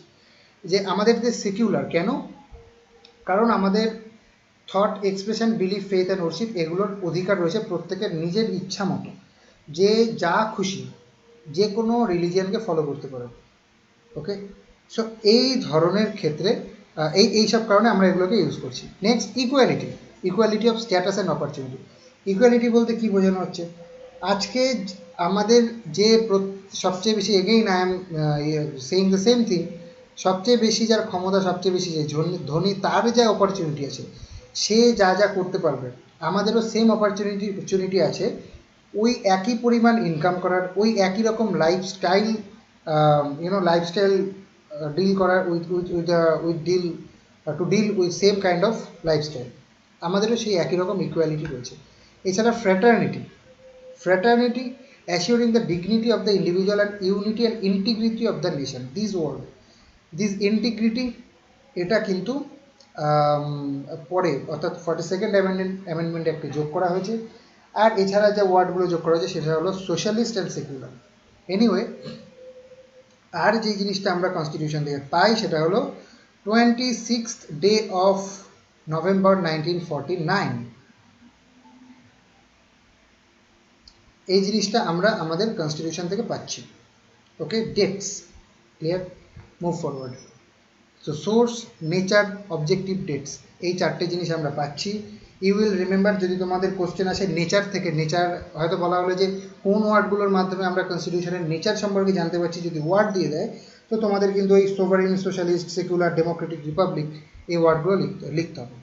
So here you have to memorise this kind of things. Okay, now let's talk about this key terms. প্রথম ওয়ার্ড যেটা একটুখানি কঠিন টাইপের, সেটা হলো সোভারেন। সোভারেন বলতে কি বোঝানো হচ্ছে? সোভারেন হলো সেইটা যেটার মাধ্যমে বোঝানো হচ্ছে যে we are not dependent on anyone in any way. অর্থাৎ আমরা যে কোনো ক্ষেত্রে, যে কোনো মানুষের we are without any influence of any country. আমাদের নিজের যে সিদ্ধান্ত সেটা আমরা নিজে নিতে পারি। আমরা অন্য কোনো কান্ট্রির ওপরে কোনো কারণে ফর এনি রিজন ডিপেন্ডেন্ট নই। ক্লিয়ার? আমাদের হয়ে সিদ্ধান্ত অন্য কেউ নেবে না, আমরাই নিতে পারি। Now here comes a question, we are member of Commonwealth, okay, and also we are the member of United Nations. So এই ক্ষেত্রে কি আমাদের সোভারেনিটির ওপরে এফেক্ট হচ্ছে না? একেবারেই হচ্ছে না, কারণ এইটা সম্পূর্ণভাবেই কিন্তু আমাদের ইচ্ছার উপরে ডিপেন্ড করছে। অর্থাৎ ইন্ডিয়ার আমাদের ইচ্ছার উপরে ডিপেন্ড করছে যে আমরা কখন এইটার মধ্যে থাকবো কিংবা কখন এটা থেকে বেরিয়ে যাব। আমরা চাইলে কালকেই কমনওয়েলথের যে মেম্বারশিপ আছে সেটা ছেড়ে দিতে পারি, বা ইউএনের যে মেম্বারশিপ আছে সেটাও ছেড়ে দিতে পারি। So in today's scenario we are totally sovereign as it is said by the preamble of our constitution. Okay, move forward. Socialist. Okay, socialist বলতে এইরকম একটা আইডিয়া আমাদের মনে হয়তো অনেক সময় আসে যে কাইন্ড অফ মার্ক্সবাদী একটা চিন্তা ভাবনা এরকম সোশ্যালিস্ট বলতে আসে। কিন্তু এই ক্ষেত্রে পড়লে তোমরা দেখতে পাবে, অথবা এটা তোমাদের মনে রাখা উচিত, যে এইটা কিন্তু পুরো যে মার্ক্সিজম সেটার ওপরে ডিপেন্ড করছে না। ওকে, মার্ক্সিজম কি বলছে? মার্ক্সিজম আমাদের বলছে, অথবা বেসিক যদি আইডিয়া দিতে হয় মার্ক্সিজমের, সেটা হলো, বা সোশ্যালিজমের, সেটা হলো এইরকম, কমিউনিস্ট সোশ্যালিজমের আইডিয়াটা এইরকম যে দেশের প্রত্যেকটা মানুষের কাছে সমান পরিমাণে অর্থ থাকবে, কোনো পোলারাইজেশন হবে না মানির, প্রত্যেকে সমান পরিমাণ অর্থ পাবে, এবং যত যত যত সেক্টর আছে সেগুলো প্রত্যেকটাই কিন্তু আমাদের স্টেটের হাতে থাকবে। অর্থাৎ কোনো প্রাইভেটলি কোনো সেক্টরকে ডিল করা যাবে না। ওকে, এই ধরনের হচ্ছে সোশ্যালিস্ট কাইন্ড অফ থিং। কিন্তু সেটা আমাদের ক্ষেত্রে নয়। আমাদের ক্ষেত্রে, অর্থাৎ আমাদের ইন্ডিয়ার যে সোশ্যালিজম সেটা অন্য ধরনের, সেটাকে বলা হচ্ছে ডেমোক্রেটিক সোশ্যালিজম। অর্থাৎ এইখানে সোশ্যালিস্ট বলতে এইটা বোঝানো হচ্ছে যে ইকুয়াল অপরচুনিটি, ইকুয়াল মানি অথবা ইকুয়াল ডিস্ট্রিবিউশন অফ ওয়েলথ নয়, ইকুয়াল অপরচুনিটি টু এভরিওয়ান। আমাদের প্রত্যেকের কাছে এই অধিকার আছে যে আমরা ওই পরিমাণ অর্থ উপার্জন করতে পারবো যেটা আর বাকিরা করছে। ওকে, কাউকে কোনো রকমভাবে বাধা দেওয়া হবে না, socialism. Next, secularism. again the same slide almost. If I say no official religion of India, okay, here something you have to remember, which is also given in your book, that is western form of secularism.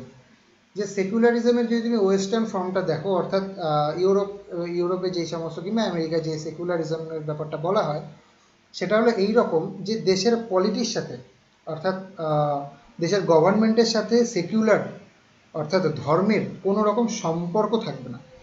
ধর্ম আলাদা, polity আলাদা, পলিটির মতো, ধর্ম ধর্মের মতো, যে যা খুশি করছে করুক, কিন্তু তার সাথে আমাদের পলিটির কোনো সম্পর্ক নেই। But this is not the case of India. ইন্ডিয়ায় ব্যাপারটা অন্যরকম। ওয়েস্টার্ন কালচারের ক্ষেত্রে ধর্ম পলিটির থেকে সম্পূর্ণ আলাদা, কিন্তু আমাদের ক্ষেত্রে ধর্ম is kind of the part of the government, তাই না? আমরা কি বলছি যে আমরা equal protection and equal respect দেব প্রত্যেকটা ধর্মকে, ওকে, যেটা কিন্তু ওয়েস্টার্ন কনসেপ্টের সাথে কোনোরকমভাবে মিল নেই। Is it clear? So preamble of the কনস্টিটিউশনের সেকুলার এই যে ওয়ার্ডটা, এটা 42nd অ্যামেন্ডমেন্ট অ্যাক্টের মাধ্যমে অ্যাড করা হয়েছিল। Again I am saying the same thing. Next, which is democracy. What is democracy? If I say it in only one word, democracy means supreme power by the people. আজকে আমাদের দেশে ব্যাপারটা এই রকম যে আমাদেরকে কে রুল করছে, সেটা স্টেট গভর্নমেন্ট হোক কিংবা ইউনিয়ন গভর্নমেন্ট হোক, আই মিন সেন্ট্রাল গভর্নমেন্ট হোক, in every case the person who are the rulers, who are the law makers, তারা কিন্তু আমাদের দ্বারাই elected. So power of the people are the supreme. This is democracy, and everyone has the power to raise, to question them, to question. It means our representative, আমাদের যে রিপ্রেজেন্টেটিভরা রয়েছে পার্লামেন্টে, যারা MP রয়েছে, অর্থাৎ সাধারণ মানুষেরই ওখানে প্রতিনিধি রয়েছে, তারা কিন্তু এক্সিকিউটিভ যারা আছে, অর্থাৎ যে সমস্ত মেম্বার্স আছে, আই মিন যে সমস্ত মিনিস্টার্স আছে অ্যান্ড দ্য আদার এক্সিকিউটিভ, তাদেরকে কিন্তু কোশ্চেন করার ক্ষমতা আছে আমাদের। Okay, so this is the feature which is very important of Indian Constitution as said by the preamble itself. Democracy, we have democracy. Next thing is a republic. Okay, republic is something, যদি তুমি দেখো আজকে আমাদের ব্রিটেনের থেকে আমরা বহু কিছু নিয়েছি, কিন্তু যদি তুমি ব্রিটেনকেই দেখো, ব্রিটেনের যে হেড সেটা অলওয়েজ সাম কিং অথবা কুইন।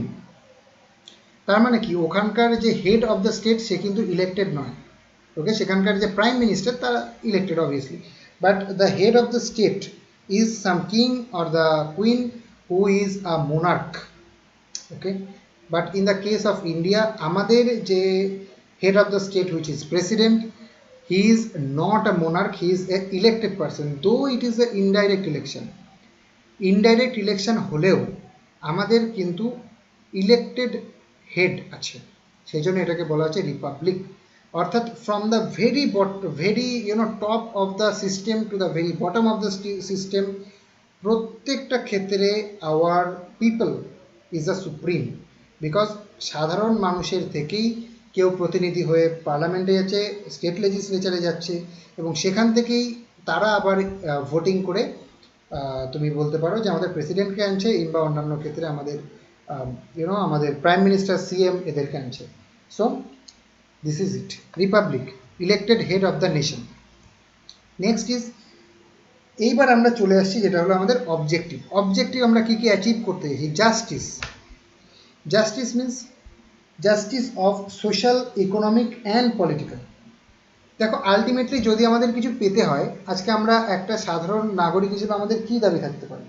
জাস্টিস, যে আমরা যেটা করছি, অর্থাৎ আমাদেরকে কোনো কিছু কোনো রকমভাবে চাপিয়ে দেওয়া হচ্ছে না, বা আমাদের এগেনস্টে আমাদের যে স্টেট সেটা কোনো আরবিট্রারি অ্যাকশন নিতে পারছে না, okay. So justice should be there, equal treatment to all, যে কোনো caste, creed, religion, colour, place of birth, time of birth, anything, কোনো কিছুর ওপরেই কিন্তু জাস্টিস ডিপেন্ড করছে না। Justice is equal treatment to all without any discrimination, এখানে কোনো রকম ডিসক্রিমিনেশন করা হচ্ছে না, দিস ইজ জাস্টিস। সো আমরা এই যে কনস্টিটিউশনটা তৈরি করতে চলেছি, আই মিন যে কনস্টিটিউশনটা তৈরি হয়ে গেছে অ্যাকচুয়ালি, যেটাকে আমরা পড়লে এই ব্যাপারগুলো জানতে পারবো। এটাই বলা হচ্ছে এই প্রিএম্বলের মাধ্যমে, যে যদি তুমি কনস্টিটিউশনটা পড়ো তাহলে কিন্তু দেখতে পাবে যে সেখানে জাস্টিসের কথাও বলা হচ্ছে, অর্থাৎ ইন্ডিয়ায় justice is equal for all. I hope it is clear. Okay, so next thing is liberty. Liberties, no restraints. আজকে তুমি যা খুশি করো, তোমাকে কেউ বাধা দেবে না। অর্থাৎ তুমি যেখানে খুশি যাও, তুমি যে কোনো ধরনের কথা বলো, যে কোনো ভাষা ব্যবহার করো, যে কোনো রিলিজিয়ান ইউজ করো, যে কোনো সাবজেক্ট নিয়ে পড়ো, যে কোনো আই মিন যে কোনো ড্রেস পরো, কোনো কিছুতে কোনো রকম বাধা নেই। এইটা হলো লিবার্টি। তোমার আজকে কি শেখার ইচ্ছে, you have the power, you have the liberty, you have the freedom to do, to learn anything, to flourish in your field. There is no one to stop you. Okay, this is liberty, no restraints. But yes, obviously there are some restrictions are there. Liberty and freedom এই দুটো জিনিস এই রকম, যেটাকে আমরা কখনো ultimate করতে পারি না, আই মিন এক্সট্রিম করতে পারি না। কারণ আজকে যদি বলা হয় যে তুমি যা খুশি করো, তুমি যদি কালকে গিয়ে একটা এমন কিছু করে ফেললে যেটাতে আমাদের দেশের ক্ষতি হয়ে গেল, তুমি আজ কালকে একটা বোম বানিয়ে চারিদিকে বোম মারতে আরম্ভ করলে, অথবা একটা বন্দুক নিয়ে সবাইকে মারতে থাকলে, একটা এই ধরনের কিছু করলে, তো তুমি বলছো যে না আমার তো লিবার্টি আছে, আমি সব কিছু করতে পারি, এইটাও কিন্তু সম্ভব নয়। সো এই ধরনের কিছু রেস্ট্রিকশনস আছে which are made by the law, defined by the law.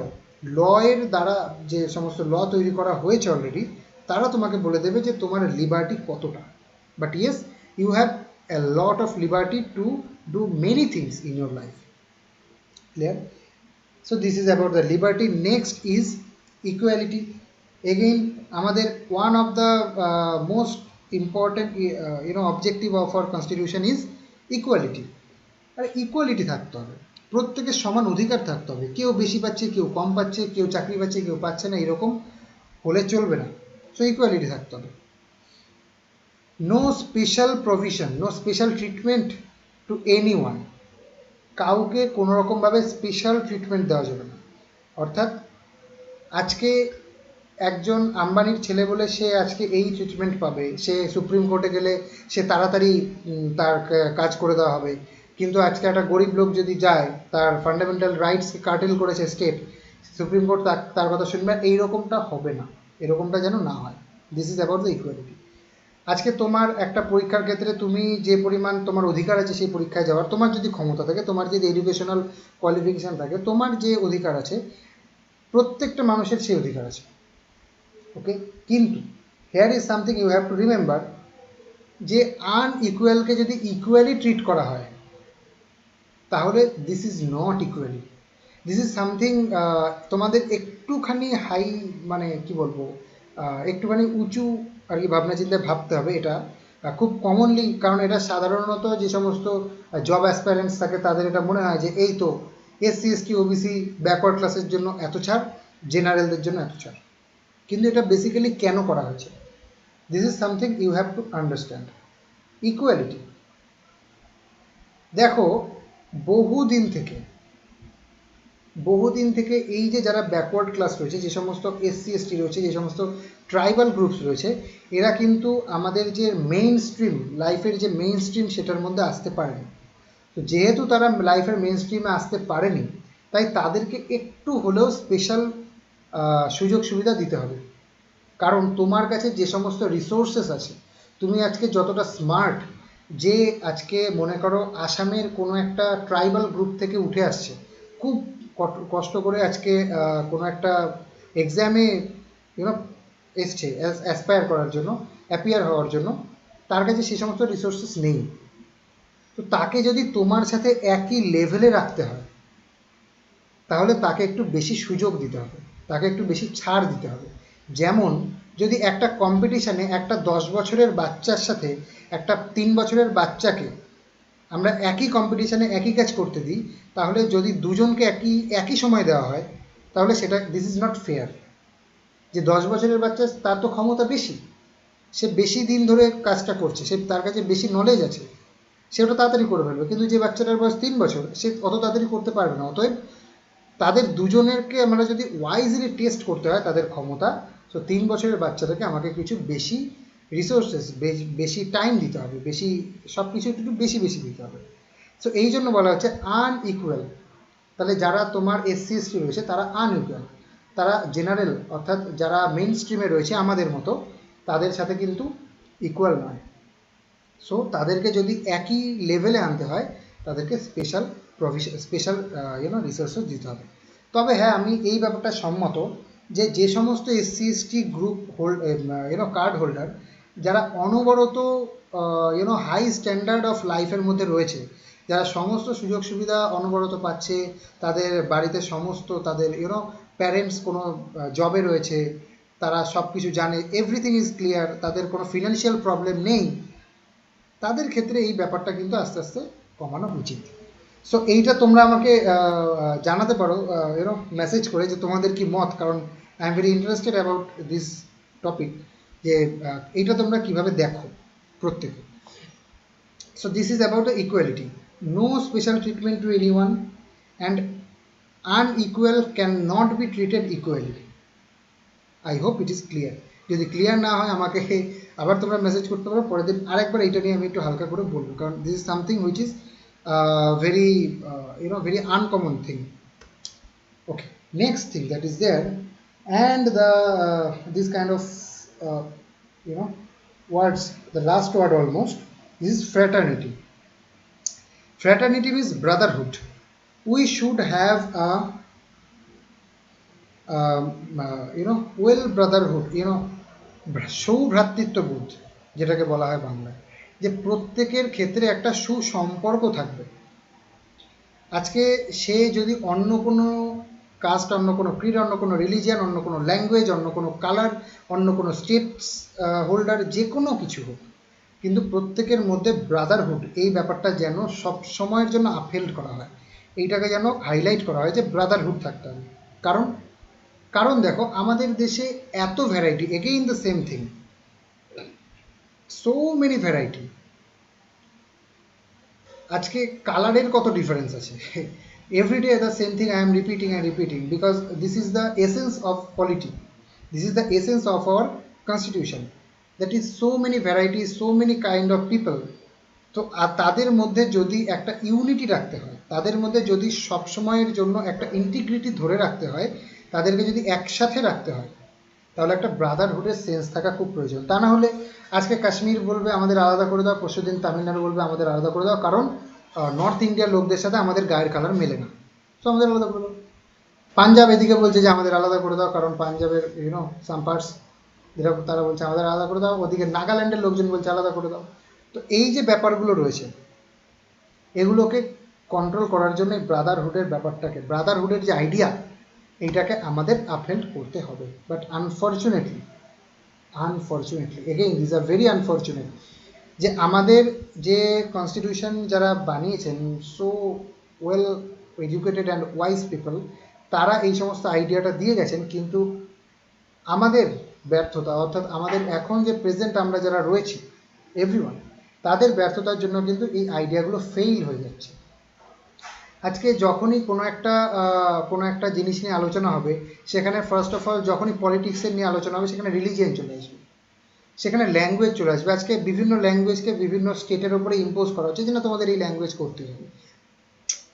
Obviously everything has to be considered in a well equal manner, যে প্রত্যেকটা স্টেটের, প্রত্যেকটা রিলিজিয়ানের, প্রত্যেকটা কাস্টের, প্রত্যেকটা পার্ট অফ আওয়ার কান্ট্রির তাদের নিজের নিজের অস্তিত্ব যাতে বজায় থাকে, সেটার উপরে আমাদের ফোকাস করতে হবে। সো ফ্র্যাটার্নিটি, যাতে আমরা প্রত্যেকের নিজেদের যারা প্রতিবেশী আছে, নিজেদের যারা পরিচিত লোকজন আছে, তাদের সাথে সমানভাবে থাকতে পারি। I hope it is clear. So fraternity is something which is to be remembered in this case. Okay, so again these are the main words which are there in your preamble. So preamble, what is preamble? Preamble is a part of the constitution. Many times it is asked in the exam যে preamble কি আমাদের constitution part? Obviously preamble is a part of our constitution. এছাড়া কি বলা হচ্ছে যে preamble is the summary of the constitution is obviously যদি তুমি প্রিয়াম্বলটা ঠিকঠাকভাবে পড়ো এবং তারপরে আমাদের কনস্টিটিউশনটা পড়ো তুমি দেখবে যে প্রত্যেকটা কনস্টিটিউশনের যে আর্টিকেলগুলো আছে তারা কিন্তু এই প্রিয়াম্বলের উপরে বেস করে রয়েছে ওকে এই যে equality fraternity dignity of the individual you know integrity of the nation এই সমস্ত কিছু আমাদের প্রিয়াম্বলের উপরে বেস করে রয়েছে so preamble is the summary of our constitution okay next is why preamble is important preamble helps in interpretation of the constitution মনে করো যখন তুমি কোনো একটা আর্টিকেল পড়ছো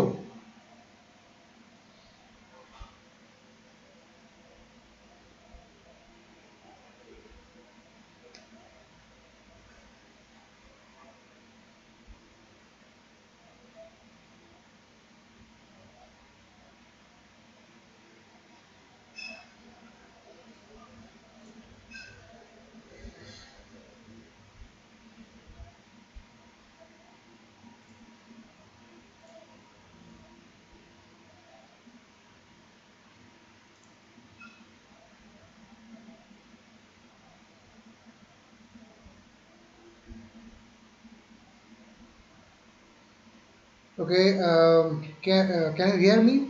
Can you hear me?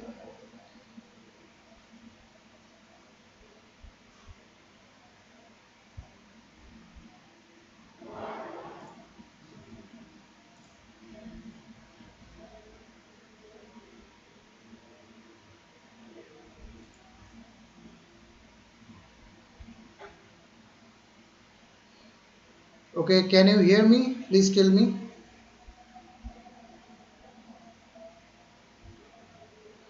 Okay, just a minute. There is some problem. Wait a minute. Wait a minute. Wait a minute. Wait a minute.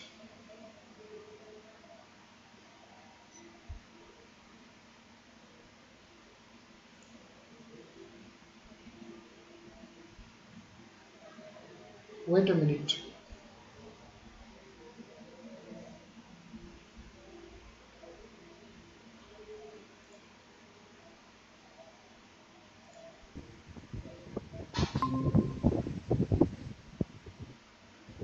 Okay, okay, okay, okay, okay. Okay, now can you hear me, everyone?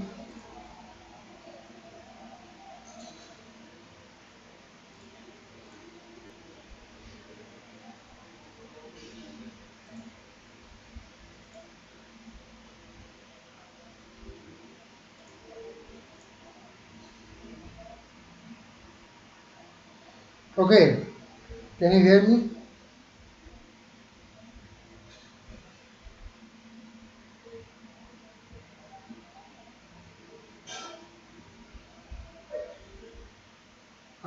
I hope you can hear.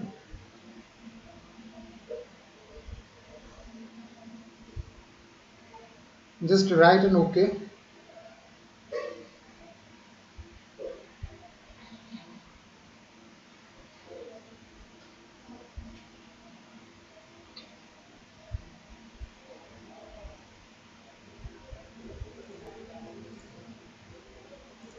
Okay, can you hear me? Just write an okay. Can you hear me? Okay, okay, fine, fine, fine.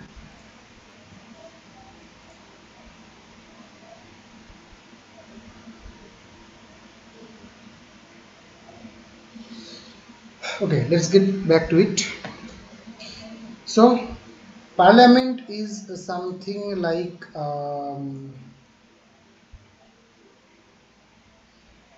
part of the Constitution. As I say, this is the summary. Okay, it helps in interpretation. Okay, let's say যদি এইরকম কোনো একটা হয় যে কোনো একটা জায়গায় তুমি আটকে গেছো তোমার মনে হচ্ছে যে এইটা কি আদৌ এটা কি একটা ডিক্টেটরশিপ মনে হচ্ছে না কিংবা এটা কি মনে হচ্ছে না যে কোনো একটা কমিউনিটিকে বেশি করে প্রেফার করা হচ্ছে ইজন্ট ইট এরকম মনে হতে পারে কারণ এমন এমন আর্টিকেলগুলো রয়েছে পরপর আমরা দেখব যে যেইখানে হয়তো বলা যাচ্ছে যে স্পেশাল প্রভিশনস টু দ্য এসসিস special provision to the STs, এই সমস্ত যে স্পেশাল প্রভিশনগুলো রয়েছে সেগুলো পড়ে আমাদের অবশ্যই মনে হতে পারে যে তাহলে কি আমাদের কনস্টিটিউশন ইকুয়ালিটি এই ব্যাপারটাকে মেনটেন করছে না, মানে এসসি এসটিদের প্রতি কি বেশি টিল্টেড? তখনই আমাদের দেখতে হবে যে না, প্রিয়াম্বেলে তো বলেছে যে এরকম কিছু নেই, অর্থাৎ এইটা কখনোই হতে পারে না যে equality is not maintained. Always in our constitution equality is maintained. Okay, another thing is it amendable? Obviously,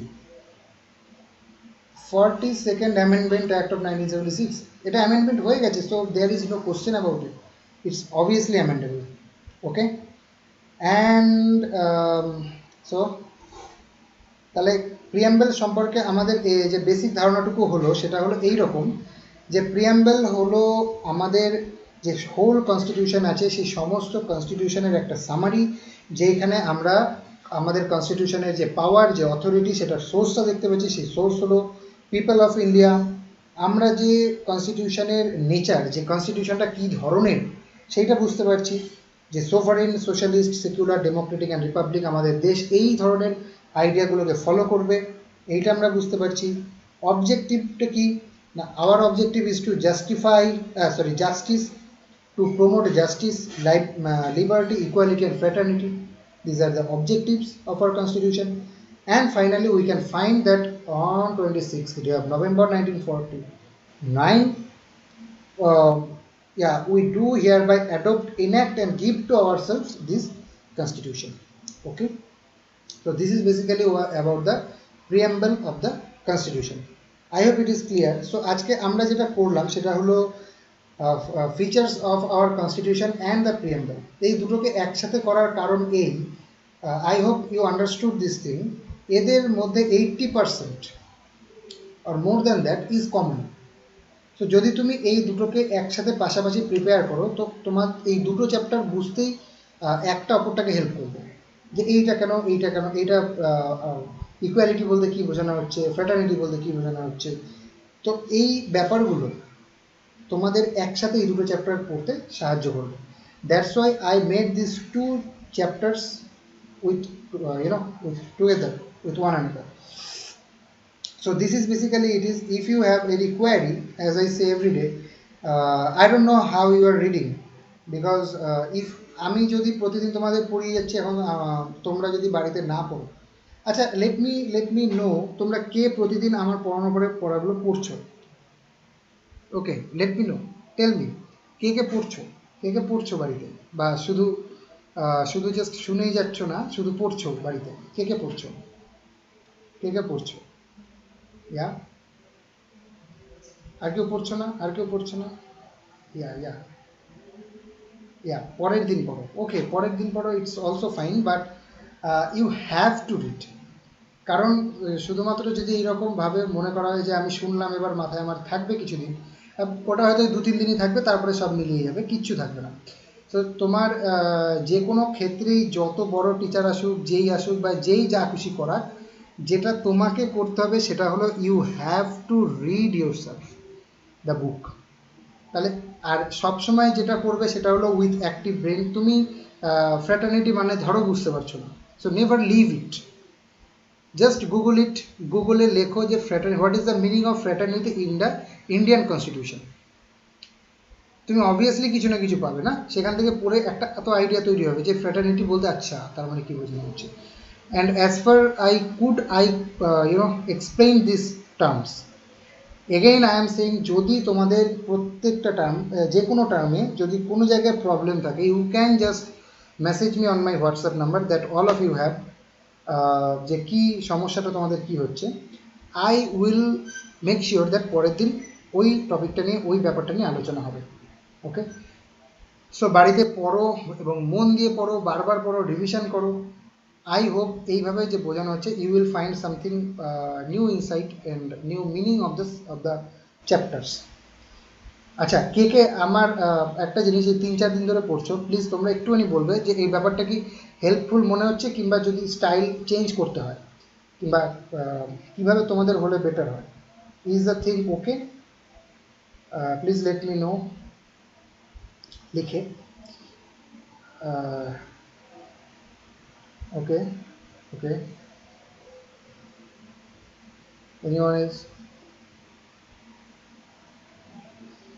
Okay, fourth slide. Fourth slide means কোন স্লাইডটা একটুখানি বলবে সেটা কি ছিল? উম, যে বললে ফোর্থ স্লাইডটা দেখাতে সে আরেকবার বলবে কি দেখা, মানে কোনটা দেখতে চাইছো, কোন স্লাইডটা কিসের ব্যাপারে ছিল সেখানটায়?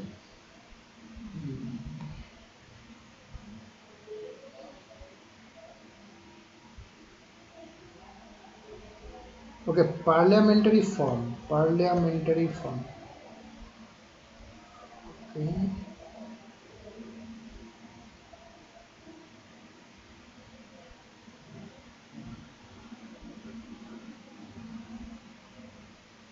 ইয়া, পার্লামেন্টারি ফর্ম অফ গভর্নমেন্ট। হ্যাঁ বলো কি সমস্যা এখানে, কি সমস্যা, কি সমস্যা?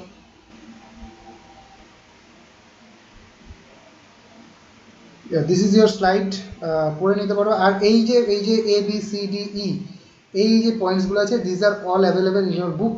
এখানে বেসিক্যালি বলছে presence of nominal and real executive, majority party rule, collective responsibility, this are the things you have to read from your book.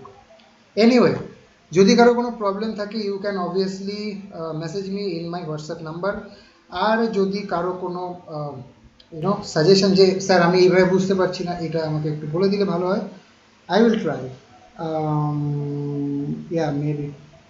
Okay, okay, okay, okay. Let me see কি লিখলে। আমরা কতটা প্রিপেয়ার সেটা বুঝতে পারছি না, maybe sir কিছু class করার পরে exam. Obviously I will take exam and okay, I will make sure. Let me say when I'm going to take exam. যেমন ধরো আজকে আমরা কি করলাম, আজকে আমরা করলাম preamble of the constitution, preamble of the constitution and the আগের চ্যাপ্টারটা, এইগুলো করলাম তো। সো মনে করো আমরা আর একটা, দুটো, তিনটে, চারটে, আর চারটে ক্লাস করে নেব। অর্থাৎ যে প্রথমটা আছে যে কনস্টিটিউশনাল ফ্রেমওয়ার্ক, এই পার্টটুকু যখন আমরা কমপ্লিট করে ফেলবো, তারপরে আমরা একটা অবভিয়াসলি টেস্ট নেব, একটা এমসিকিউ টেস্ট নেব, এবং সেটা থেকে তোমাদের অবভিয়াসলি কিছুটা হলেও হেল্প হবে, I hope. Okay, so that is it for today. I hope তোমাদের এটা সবাই বুঝতে পেরেছ। আর যদি কারো প্রবলেম থাকে অবভিয়াসলি জানাবে। That's it for today, thank you very much. That is it, good night everyone and have a good day for tomorrow. ভালো করে পড়ো, বাড়িতে না পড়লে কিন্তু এটার কোনো লাভ নেই। So thank you very much for attending the class.